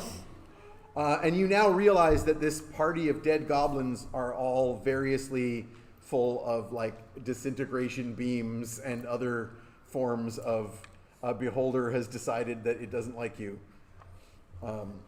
And Gary sweeps around his anti-magic vision. So Copernicus like falls out of the air as your flying boots stop working at one point, as he randomly sweeps it back and forth, going, "Nobody step on my contact lens." No, just stop moving. I have it. Okay, and she has to actually touch. Help! that Help! lens. Help! Put it in. Yeah, that's what she said. Copernicus. That is what she said. Can She'll confirm. put the contact in and then press the digitation because she was handling it with her bare hands. Yep. Clean the beholder eye gunk off of your hands. And he says, "Oh, it's you guys. Oh, thank goodness. I thought it was more of these weird shadow goblins. Shadow goblins.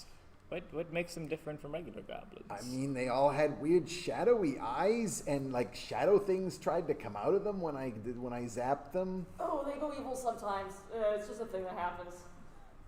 Yeah, I've never. I mean, I live in the dungeons and underdarks. I've never seen goblins like these goblins. Interesting. Can I, based on what I do know about the Necrogog, can I see if any of the magics that have been worked on these goblins matches? Roll me an Arcana check for that one. I got 1 jewel left, baby. I will assist in this by Oh. checking to see what kind of eyeliner they're You wearing. may in fact aid with Arcana because you have good Arcana. You don't need to make a roll. We'll just give advantage to I Copernicus. like not having to roll in this instance. Somebody else likes that too. I'm going to spend the inspiration. Oh my goodness. 5 and a 10, but I really want this. So do I reroll one Just of one. those? Okay. One roll. So then the 5 gets rerolled. Normally you can't do this, but I'm allowing it. Okay, a little bit better. That's a 22. 22 is pretty good. You definitely, this is similar, but it's different. This is definitely not, so yes, the Necrogog was doing weird shit. The undead had purple fungal infections, and it was not normal undead. But this is like some kind of weird shadow magic. And once again, there's a vague familiarity that you can that you think Shecky? of. Well, it seems like something you remember from a long time ago, and your brother-in-law Shecky did once possess your shadow. Yeah.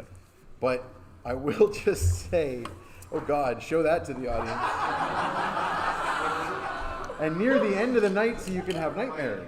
That will haunt your dreams. There's a hole in the bucket. There's a Dear hole in Shecky, the dear bucket. Shecky. There's a hole. With what shall I fix it? Well, I think we all know the answer to that one. so yeah, this reminds you of your patron, the Lord of Shadows, Suket Ra. In this case, Sounds like a chill dude. yeah, totally chill. Definitely not an ancient this is- power-hungry entity. Yeah. Oh, what happened to my? That's him there jogging on the beach. I'm risking spoilers here by not having that up. Alright, everybody look up. Computer was here. doing weird things. Hold up the hammer. What's happening? Hold up the I got hammer. hammered, guys. It's hammered. I think it's pretty cool. Good hammer. Shukek Za, the Lord of Shadows. Definitely sounds like something you remember vaguely in those memories you try to suppress because you don't like to admit that you're actually an ancient warlock. Yeah. And while that is going on in your head with that roll, and also with some aid from Morgan, the others amongst us may roll perception to notice something. So that's only going to be Fetid and Oh, God. Ugna. Okay, yeah, that is a 23. How about you take the last of my gems? Nice. that is a 26. Excellent. That's only 14.